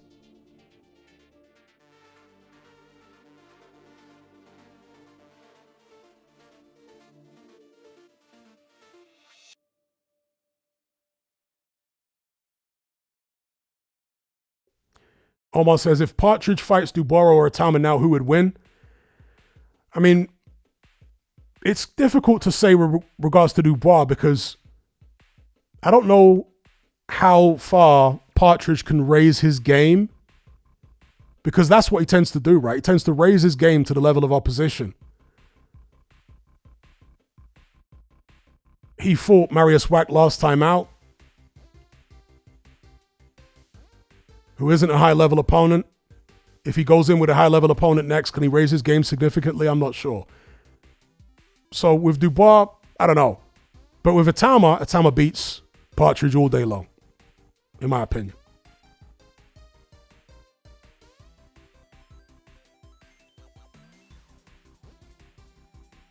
Truth Channel says there was a few albino reggae artists, Yellow Man, Mellow Man, Purple Man, etc. In Jamaica, they call albinos dundus. It's a pejorative term.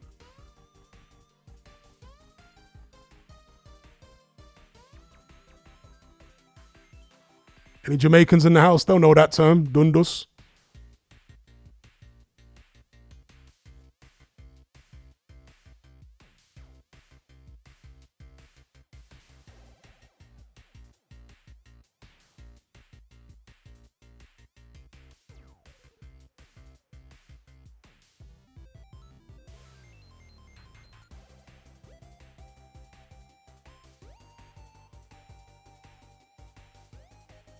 Afro Jam says, not all of the Afrophobes are black, many are colored mixed people.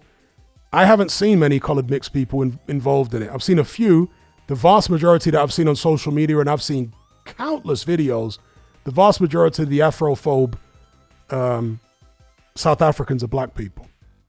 Most of them involved in the intimidation, the beating, the looting, everything. The vast majority I've seen are black South Africans. In fact, from what I've heard online, and look, I'm not on the ground in South Africa, but from what I've heard and read online, the xenophobia is actually far less in Cape Town, which is obviously, you know, that region of South Africa has the biggest colored population. From what I've heard, it's far less there. Because I've heard some people say, like Nigerians and whatever, they wouldn't dare try that in Cape Town. Now, I think March on March have been to Cape Town, and I saw actually a Nigerian guy that was on holiday in Cape Town only for like a week, and he got accosted, but he was in the nice part of Cape Town, uptown somewhere. He got accosted by these xenophobes who were all black. They weren't coloreds. They accosted him. What are you doing here? Where are you from? And he was like, I'm from Nigeria. Where's your papers? Show me your passport now. It's like, who the hell are you? Are you the government? These are just like random vigilante people accosting people on the street. And they only ever do it to other Africans. They never do it to white people or Chinese people or anything like that. Or very rarely. But when they see other Africans, they jump on them like flipping attack dogs. Where are you from? Start grilling you. And there's a whole mob of them. They've got weapons and everything. It's like, nah, man. I'll just mess up your whole holiday. But anyway, he had his paperwork, and they were like, and they even told him, make sure you don't hang around after your holiday's done. Like, dear, oh dear, oh dear.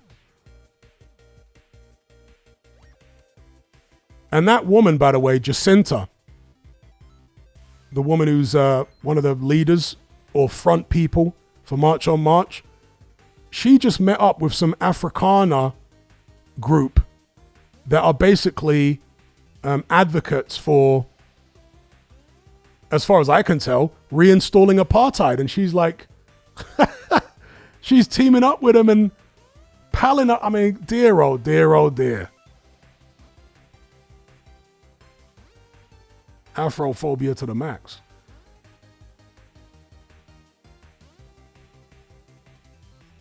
No, it's going on in Joburg, but also Durban. And Durban, of course, is in KwaZulu-Natal, which is the homeland of the Zulus. There's a lot of it going on in Durban.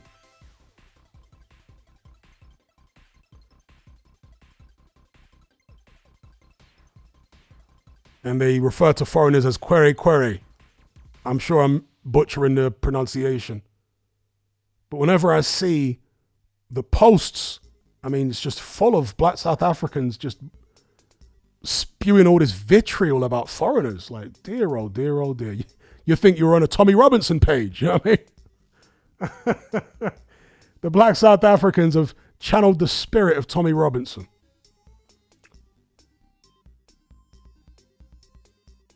Atavistic Intellect says, do you think the leader of March on March is a psychopath? I think she's a scorned woman. And a scorned woman can become psychopathic, you know? So I'm not going to say she's an out and out born psychopath, but, you know, a scorned woman can become psychopathic. I suspect, and I think there is actually some evidence to suggest that this was the case, that she got her heart broken by a Nigerian guy. And once that happened, she has had it in for Nigerians ever since. Can you imagine? You have one bad experience with somebody from a particular country, and then you write off the whole country and you want all of the people from that country kicked out of yours? Like, dear, oh dear.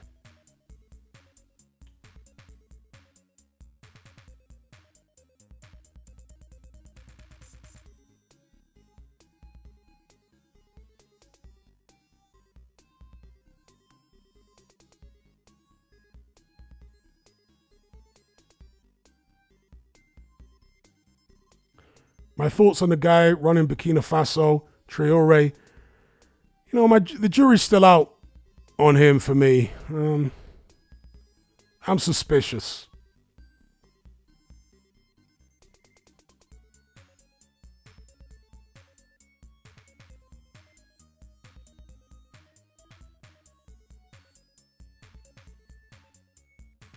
Indeed, they do say, hell hath no fury like a woman scorned.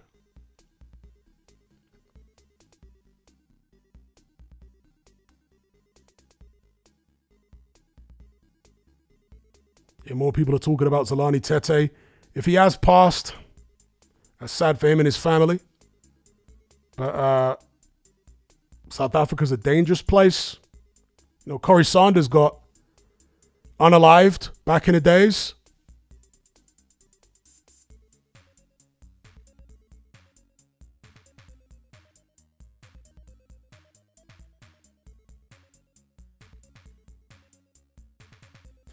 KD versus the World says Zulus are the ones doing this. Yes, it's mainly Zulus from what I've seen.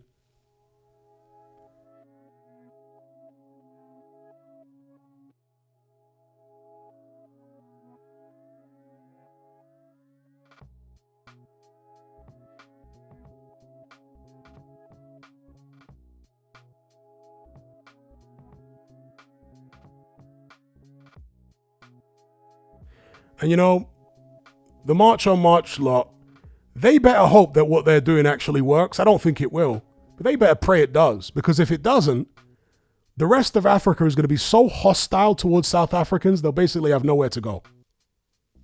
I'm telling you, the rest of Africa is going to be so hostile towards them, they better never leave their country.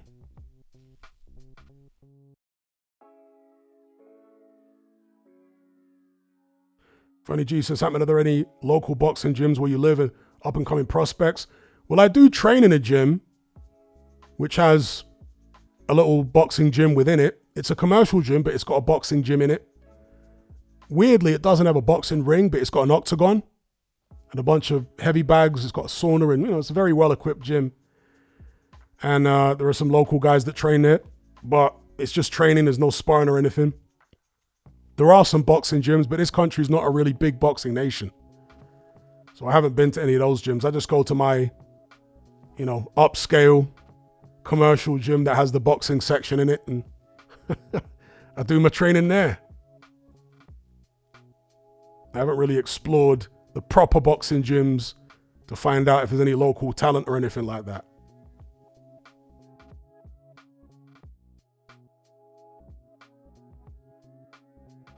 Indeed, the rest of Africa was all supporting anyone that was against South Africa.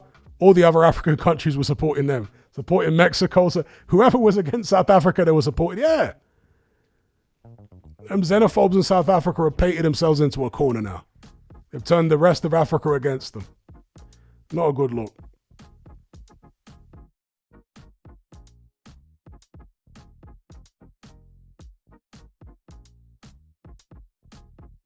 Like, imagine if it happened in Europe. Imagine, for example, if, let's say, I mean, I know Spain has been pushing back a little bit on Brits, but imagine if Spain went full-on xenophobic and started chasing out anyone who wasn't Spanish. So Brits, Polish, German, French, anyone, if they see, because, you know, the whole illegal immigration thing is just a front. They'll approach you in the street. Where's your passport? Aggressively, pointing in your face. Do you know what I mean? Make sure when you're done with your holiday, you get out of here. Don't let us catch you sticking around here and all this kind of bit, like proper hostile. Imagine if Spain did that to all the other countries in Europe, full on xenophobia. It wouldn't end well.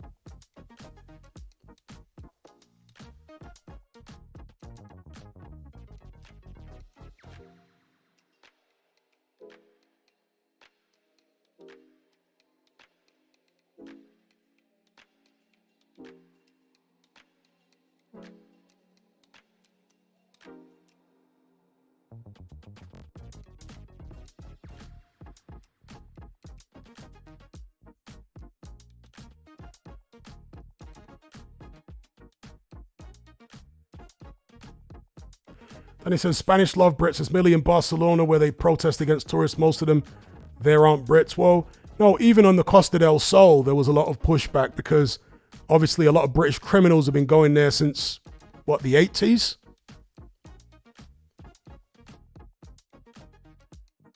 British and Irish criminals. I know in recent years they've started leaving there because they changed the law. I didn't even know that this was the reason, but the original reason why so many British criminals started moving to southern Spain is because they apparently didn't have any extradition.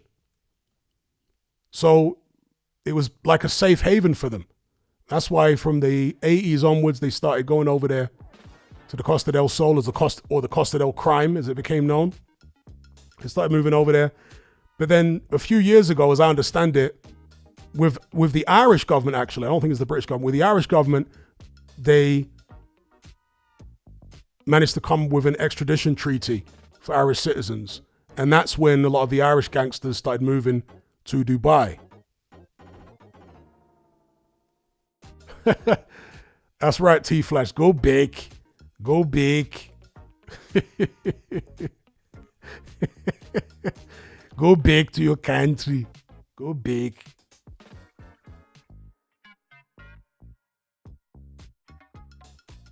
And even in other parts of Spain as well, like I think it's Tenerife and those places where there's a lot of like British criminal gangs there.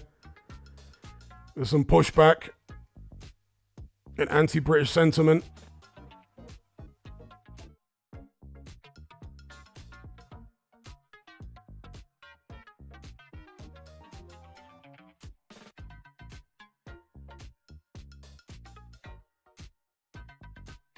Yeah, because again, Dubai didn't have an extradition treaty previously. They recently now have one with Ireland, hence them getting sent back now. But previously they couldn't send them back because there was no treaty in place.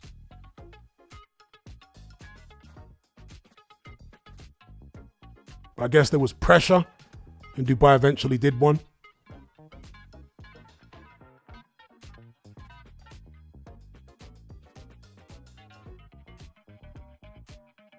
Yeah, Marbella is popular, Danny, but you know, a lot of the foreign money is like historically criminal money, like from British criminals. I'm not saying the majority of it, but there are plenty of British criminals that own all sorts of stuff down there. People that are very, very heavy in the drug trade. Because of its close proximity to Morocco, because that's where a lot of the stuff comes through. You know, Morocco is very close to the south of Spain there. So a lot of the old school British criminals set up shop down there in places like Marbella, and are bringing in vast quantities of whatever you like.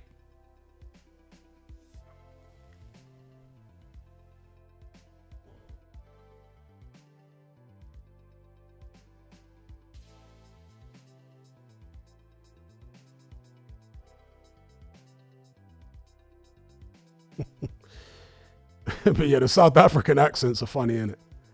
Go bake. go bake to your country.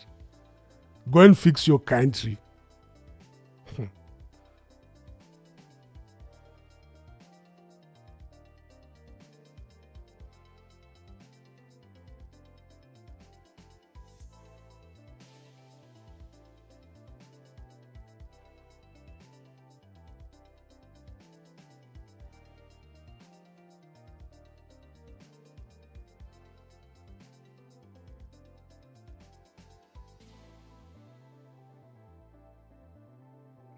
Avenues Roofing says, do you reckon Gennaro will be deleted before he goes to trial?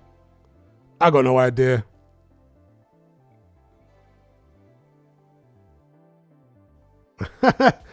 Atavistic Intellect says, those Spanish holiday destinations are so dead now because it's like going to Leeds with sunshine. See, this is why I never would go to those places. I never wanted to go on holiday and find a bunch of people there from the place that I just left. So Spain was never somewhere I ever wanted to go. I have been to Spain when I was a kid, but it was never somewhere that as an adult I ever wanted to go. Same with Ayia Napa. You know, back in the garage days, everyone was going to Ayia Napa. I never wanted to go to Ayia Napa. Like, I don't want to be, you know, in London in the sun or London by the sea. I'm trying to get away from London. I'm trying to get away from this crowd. I need a break from all this, from all these people.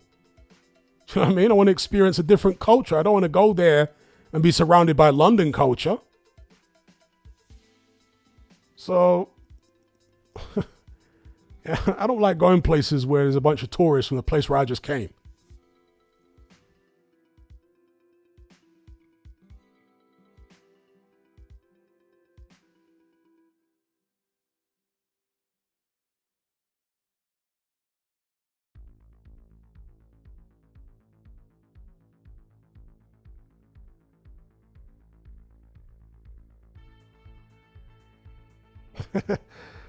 So Shay Q says Hearn wanted war and looks like he's been crying the past few weeks.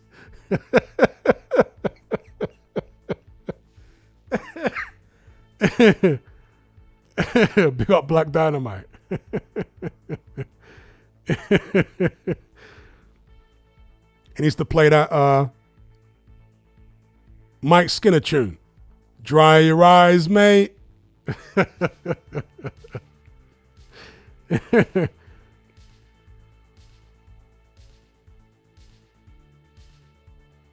Atavistic Intellect says Tenerife does not feel like you're in Cuba, Danny. What's like the most Jeremy Kyle guest trashy part of Spain from my perception? I've never been there. My perception of it would be like Benidorm. Benidorm's the kind of destination where it's like avoid at all costs. Benidorm. Hell no.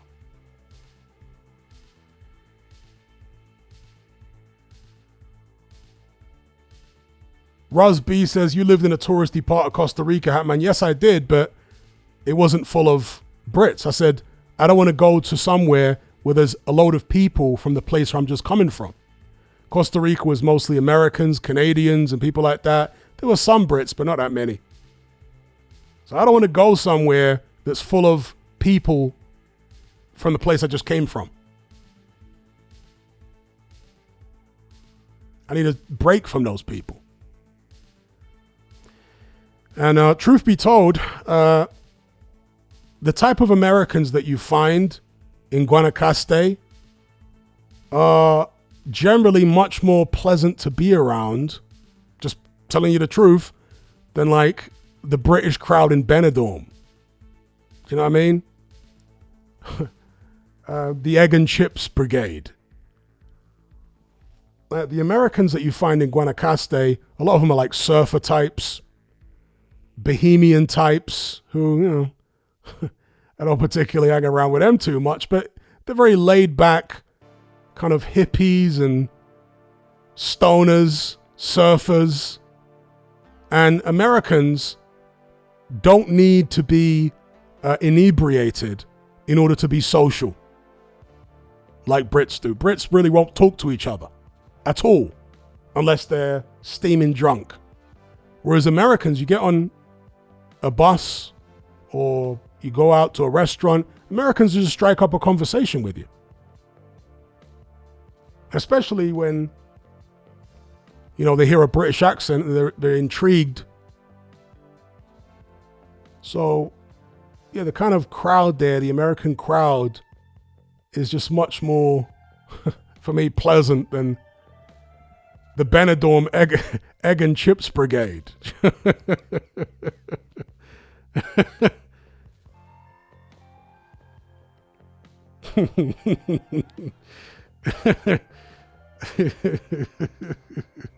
Indeed. As Tony S. says, in UK, a Jeremy Kyle destination would be Bognor Regis or Skegness.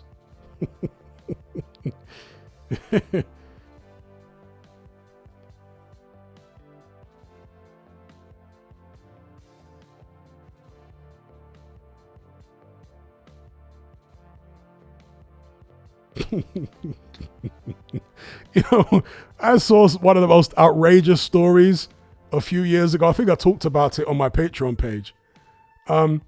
There was some Benidorm granny, right? Some British Benidorm granny. I think it was Benidorm or one of those trashy parts of Spain, trashy touristy British parts of Spain. And she was complaining that on the beach there was too many Spaniards. I mean, the audacity is remarkable. If you do a Google search, you'll probably find the story now. But there was some Benidorm granny. Oh, it's not like it used to be here. There are too many Spaniards. You couldn't make it up. You could not make it up.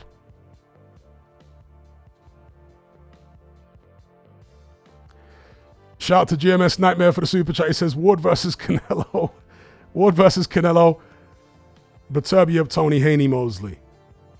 Ward over Canelo. I'm going Tony over Beterbiev. I'll go Mosley over Haney.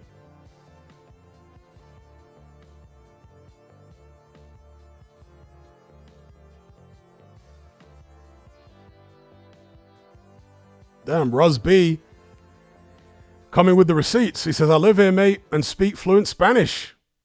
Damn.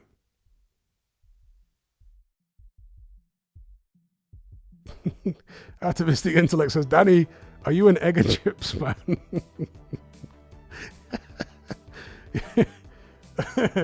The egg and, what is the regalia of the Egg and Chips Brigade? Sunburnt beer bellies. Sometimes Union Jack swimming shorts. England bucket hats. None of that foreign muck when they go to the restaurant. Foreign muck meaning the local Spanish cuisine. Egg and chips, mate.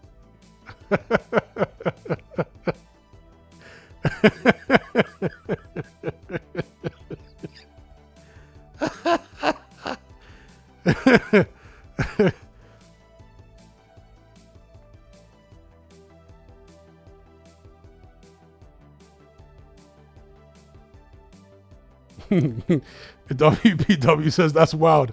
An HP source. Pick up GMS Nightmare.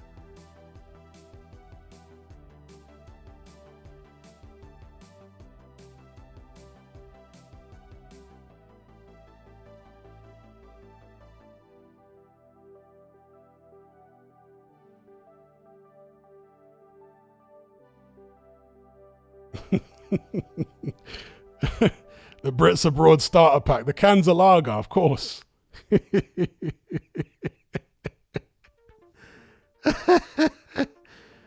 Yeah, I don't want to be around that crowd, bro.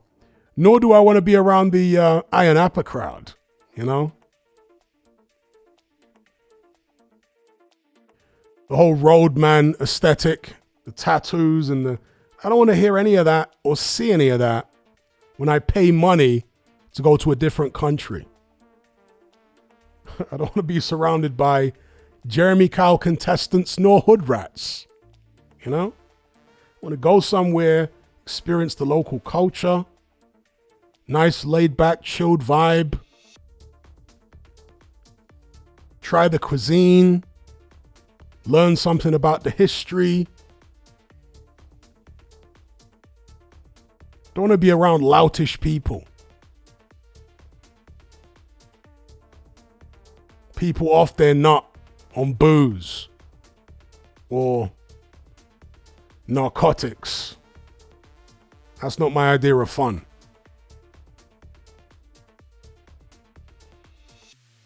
Coppin says, have you been following a two-pack trial? No, not really. I've just seen a few little clips of Keefy D and Mob James on the stand and Reggie Wright up there. But I'm not really interested, to be fair.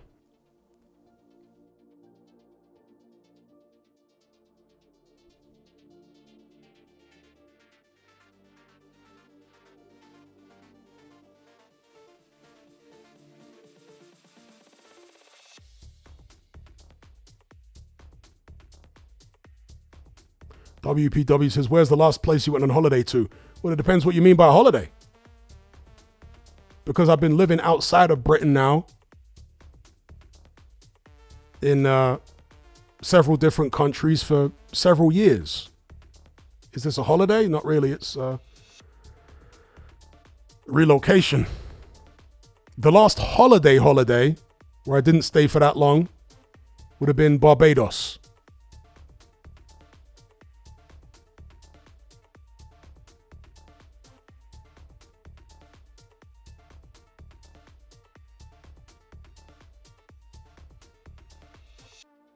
Atavistic Intellect says, Hatman, do you know Ayia Napa used to be a small fishing town? My granddad, who was a Greek Cypriot, was disgusted with how it was destroyed. I can imagine. And it never appealed to me a day in my life, Ayia Napa. Never. I was like, so all of these people from the ghettos all around London and the rest of the UK are converging on a small town in the sun for several weeks on end, boozed up, all sorts of narcotics. What could possibly go wrong?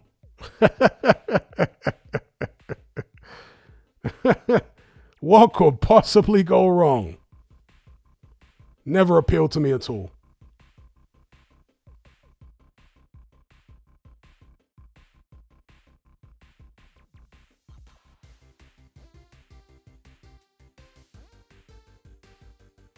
And I think part of the reason that stuff like that never appealed to me was the fact that I weren't born in Britain. Even though I lived a lot of my life in the rougher parts of London, that's not where I was born. I was born in a tropical environment with nature and animals and all that kind of stuff. And so that's where I still gravitate towards now. I like, it's cliche these days, sound like a hippie, but I like nature. I like relaxed, tranquil environments. Do you know what I mean? I don't like sensory overload.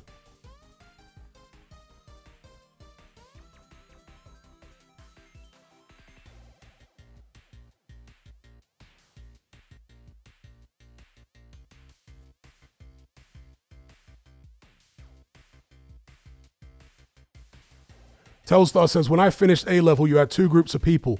Those who went to Ayia Napa and those who went traveling. There you go. And I was definitely in the latter of those two groups. The ones who went traveling. I was never interested in the Ayia Napas and all that stuff. Miss me with that.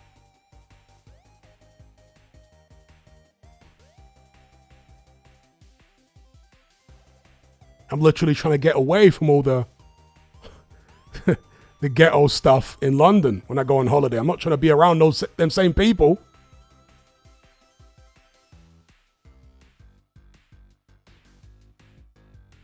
Rosby says, holiday to Joburg or Birmingham, Hatman. Well, Birmingham's a lot safer, despite what unhinged people addicted to silly tabloid headlines will have you believe. I mean, Birmingham is Disneyland compared to Joburg. I wouldn't really want to go to either place. If I ever went to South Africa, it would be a quick pit stop in Cape Town, because Cape Town is beautiful. It is one of the most stunningly beautiful cities in the world. I'm not talking about Mitchell's Plain, the Cape Flats, right, where those impoverished colored people live with their terrible gang violence and all that, or other parts of the Cape Town area. I'm talking about the nice part of Cape Town by the beach. It's stunningly beautiful. And as I understand it, they've got a great food scene over there in Cape Town, a fantastic food scene. So if I ever did stop up, make a pit stop down there, it'd be a quick thing, a week max, to hit up some food spots and keep it pushing.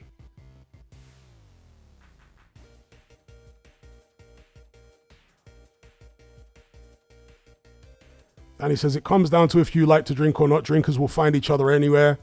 Well, no, because if you have a binge drinking culture, the binge drinkers are out on Front Street everywhere and they don't know how to behave. It's lager out stuff. It's football hooligan type behavior. Yeah. If you go to places like Tamarindo in Costa Rica, you don't see that kind of thing. Yeah. Tamarindo's got nightlife and all that kind of thing, but you don't see all the loutish behavior like you would expect in Benidorm or somewhere like that. None of it's a totally different vibe. It's a surfer vibe. The surfer vibe is very different to the Egg and Chips Brigade. Very, very different.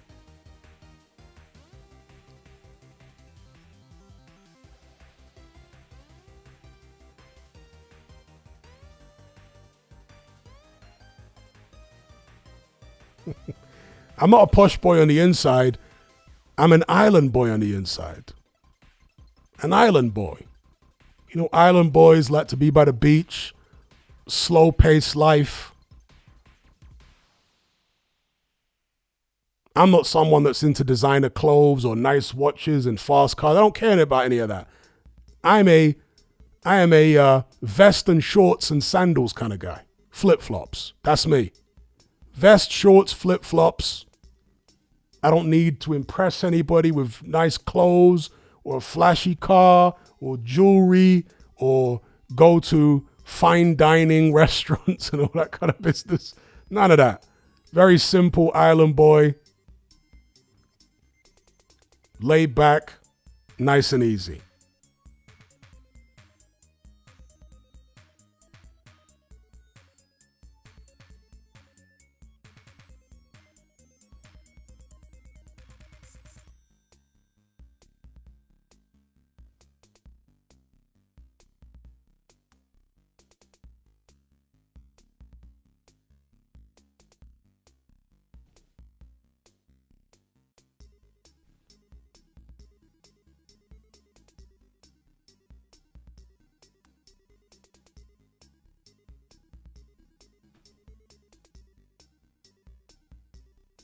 GMS Nightmare says, I've been to Joburg many times, never had any issues. Well, it depends on which part of Joburg you're going to. Can I ask your race, sir? Because if you were unfortunate enough to come across any of those xenophobes, if you're anything other than black, you'll probably be fine. If you're a black individual and those xenophobes catch you, those black South Africans catch you, you'll be accosted, grilled. The papers, please, mob. Go back. Go back to your country.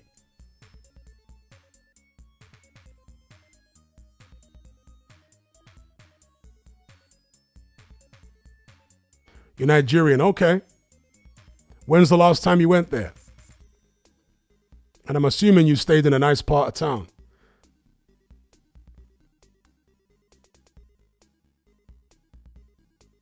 And you know, one thing about Nigerians is that Nigerians are fearless. Nigerians will go to the most obscure parts of the world. Not that Joburg is included in this, but Nigerians will go to the most obscure parts of the world and they will not be discouraged by anything. Even if there's the most extreme anti-black or anti-foreign sentiment in a particular country or area, Nigerians will not be discouraged one bit. If there's money to be made, Nigerians are going to go there.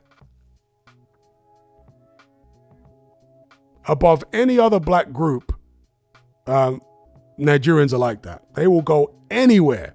If there was money to be made on the moon and means to get there, you'd find Nigerians up there right now. That man will go anywhere.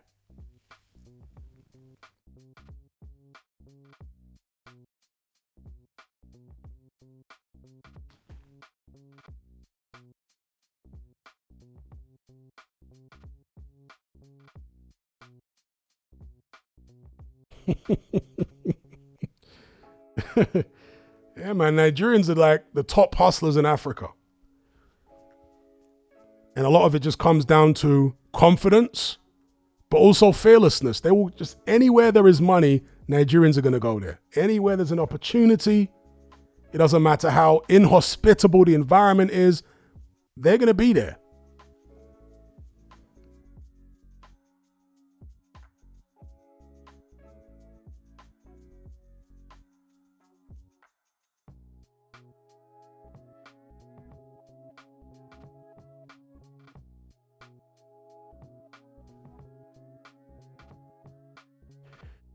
GMS Nightmare says it's all media, it's not as bad as it's made out to be. Well, obviously I'm aware that March on March can't be everywhere at the same time.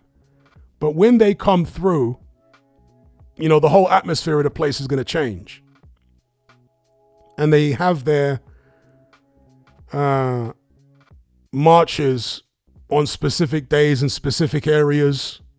And that's when people start acting the fool.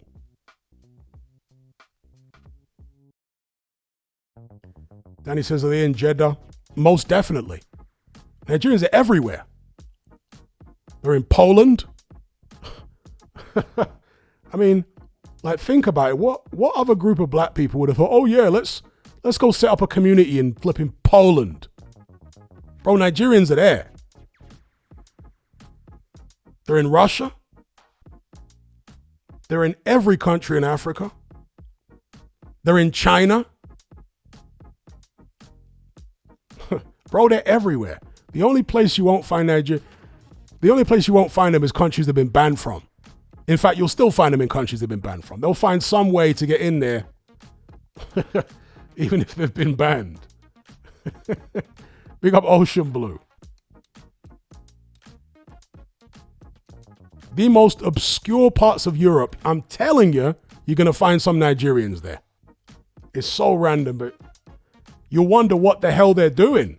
Like, even before the conflict broke out in Usyk's country, I don't want to mention the name of the country for the sake of the algorithm. Even before that conflict broke out, there was Nigerians in there. There was Nigerians in the deepest parts of Eastern Europe. You'll find Nigerians there.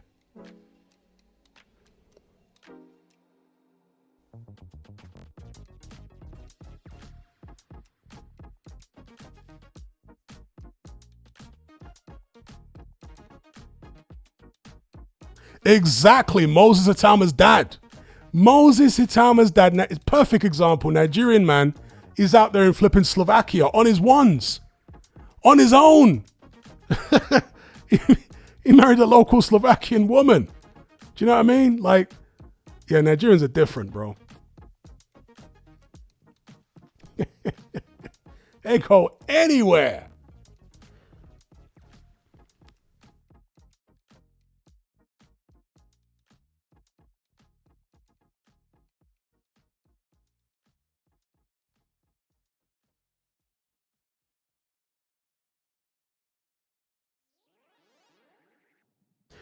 Yep, lots of people have already told me about the Zolani Tete news.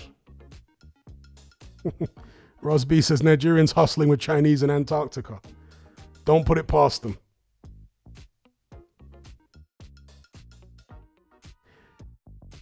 I almost reminded myself of, I did remind myself of a line from one of my favorite Boondocks episodes ever. The story of Catcher Freeman. Anyone know that one? The story of Catcher Freeman.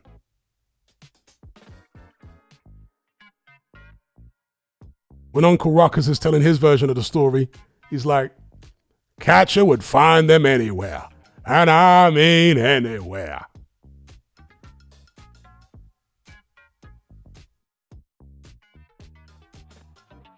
Shout out to anyone who knows that episode of the Boondocks. The story of Catcher Freeman. That was literally hilarious.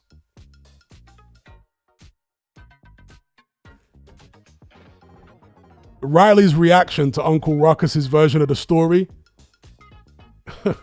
was jokes.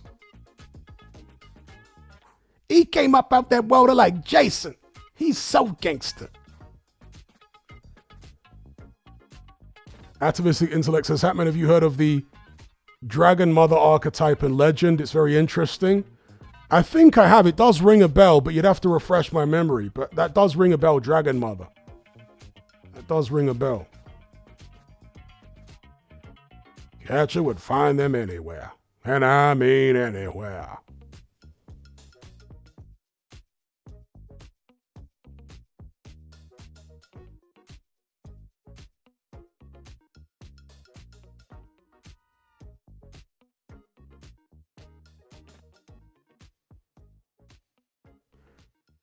Jim S. Nightmare says, most Nigerians went to Eastern Europe mainly because of the scholarships and medical courses are cheaper to study out there, but nobody else does it. No other black people do that.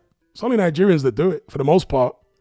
Also, the whole farming thing, farming your kids out, only Nigerians were doing that. To my knowledge, anyway. No other Africans were doing that. Nigerians farming their kids out. The Nigerian mindset is, we are going to make it. We're going to make money by any means necessary. Even if we have to farm our kids out damn near at birth and send them to strangers on the other side of the world to raise them there to get a good education, we'll do it. Yeah, Ade did get farmed, yeah. Ade was raised by a white couple in Brighton, I think it was, until he was like 11 or 12 years old. And he said he had a great life with him. What would you call them? Foster parents or something? I don't know. But he was raised with by some white couple in Brighton. And he said when he eventually got reunited with his mom, his Nigerian family, it was a massive culture shock to him. It's like a huge culture shock.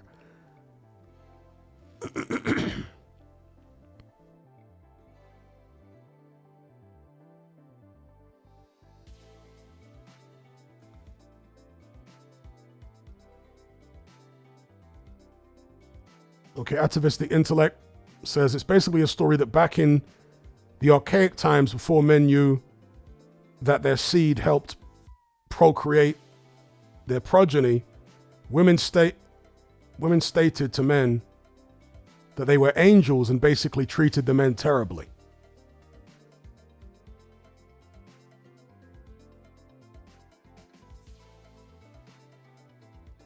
Yeah, so many Nigerians were farmed that I didn't even realize at the time. I just thought they were, I don't know, people that were abandoned or something. For example, Herbie Hyde was farmed. The British Nigerian boxer Herbie Hyde, yeah, he was farmed. Was Fashanu farmed as well? John Fashanu? I forget now. He might have been farmed. But there was so many of these Nigerian public figures that were actually farmed out to Britain by their parents in Nigeria.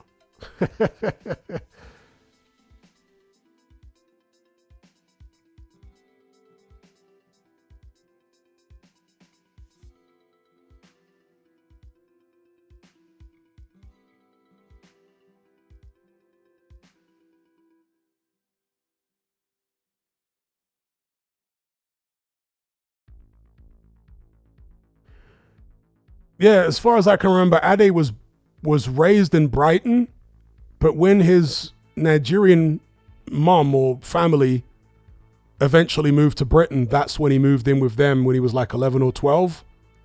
And I think they were living in Hackney or something, in East London somewhere, Hackney or Stratford or whatever.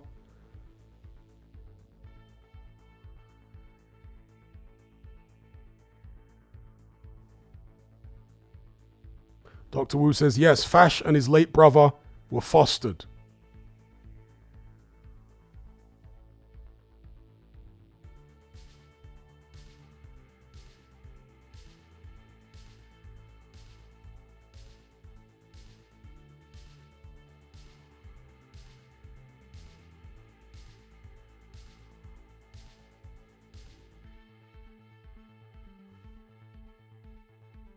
Do I get mistaken for a Nigerian in Zambia? A couple of times I have been, actually, yes.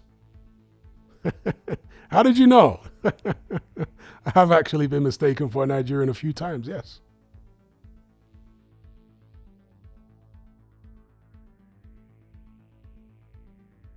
And you can usually spot Nigerians and West Africans here a mile off.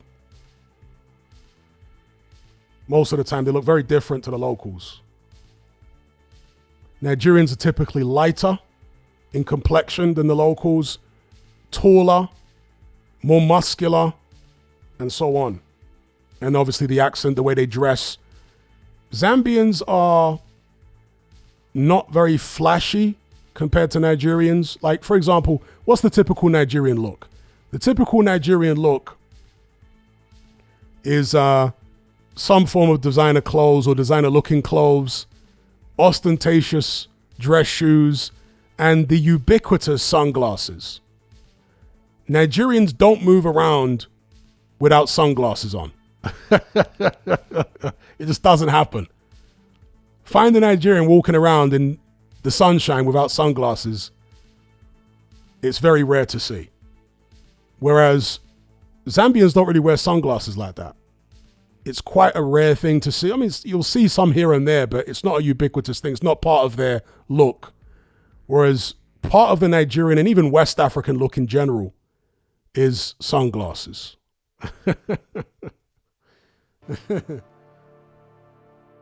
That's the thing. Even in the dark, even at night, if you're Nigerian, you got to be wearing the sunglasses at all times. And also grow beards, yes. Zambians don't tend to grow their beards. Zambians don't grow the beards much, don't grow the hair much. Some of them, but the majority don't. Also, most Zambians don't do tattoos, whereas Nigerians, especially these days, a lot of them do tattoos, beards, grow the hair out, sunglasses. So it's a very different look to the local Zambians, you know. Most of them anyway.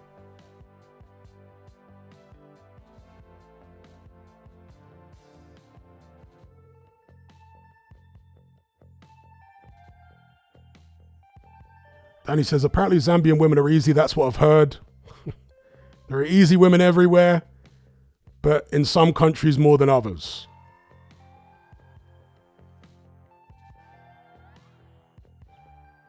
But overall, would I say Zambian women are easy? No.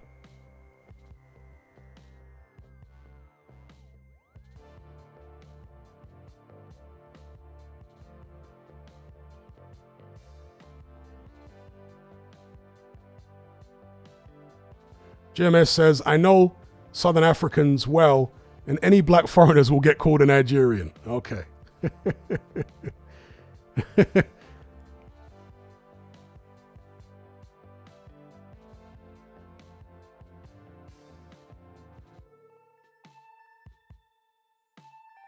I think more than anything, it's just like the physical differences. Because as I say, Zambians are small. Like the men are really short. The women are not, see, I've explained it before. The height difference between men and women in Zambia is far smaller than the height difference between men and women in the UK. So the women here are not like surprisingly short. They're within the same kind of height range that you would expect a lot of women in Britain. But the men are really short here. You know, the men are really short. It's rare to see a man 5'10". In terms of local Zambian guys, they're very short. You go around the malls, and the capital city here is just full of shopping malls. It's just incredible. The density of shopping malls here has got to be amongst the highest definitely in Africa. It's very, very dense with shopping malls everywhere. You walk around the shopping malls, and it's far more common to see a guy closer to 5 feet tall than a guy that's closer to 6 feet tall. I swear down. That's the first thing that kind of threw me off when I came here, is how short the guys are. It's so short. They're short and in shape, like they're slim, short guys. That's how most Zambian men are, slim and short.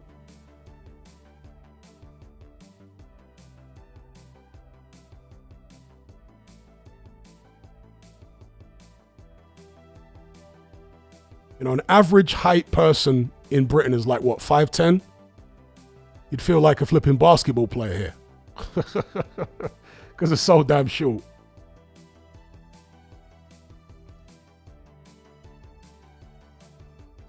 And the average weight, I mean, God, the average Zambian man can't be any more than 10 stone. If I were to guess, probably 10 stone, not the average weight of a Zambian man.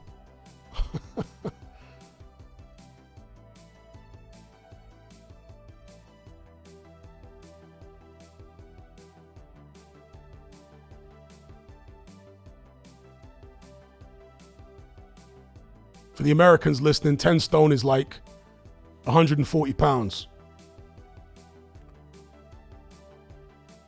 I'm not even joking, Black Dynamite. Kevin Hart could literally be Zambian. Like, he could come here and totally blend in, and the locals, if they didn't know, I mean, they know who Kevin Hart is here, but if he weren't famous, he'd just completely blend in and people wouldn't mistake him for a Nigerian. He'd fit right in.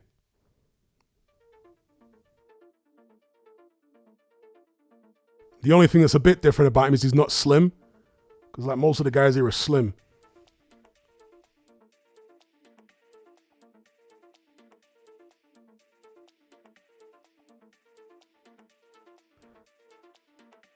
KD says, when I went back to Zim, I felt like I was Shaq. So is it similar in Zimbabwe?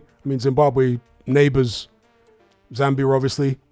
Zambia used to be called Northern Rhodesia back in the colonial days, with Zimbabwe being Rhodesia. So I guess it's the same there. They're short.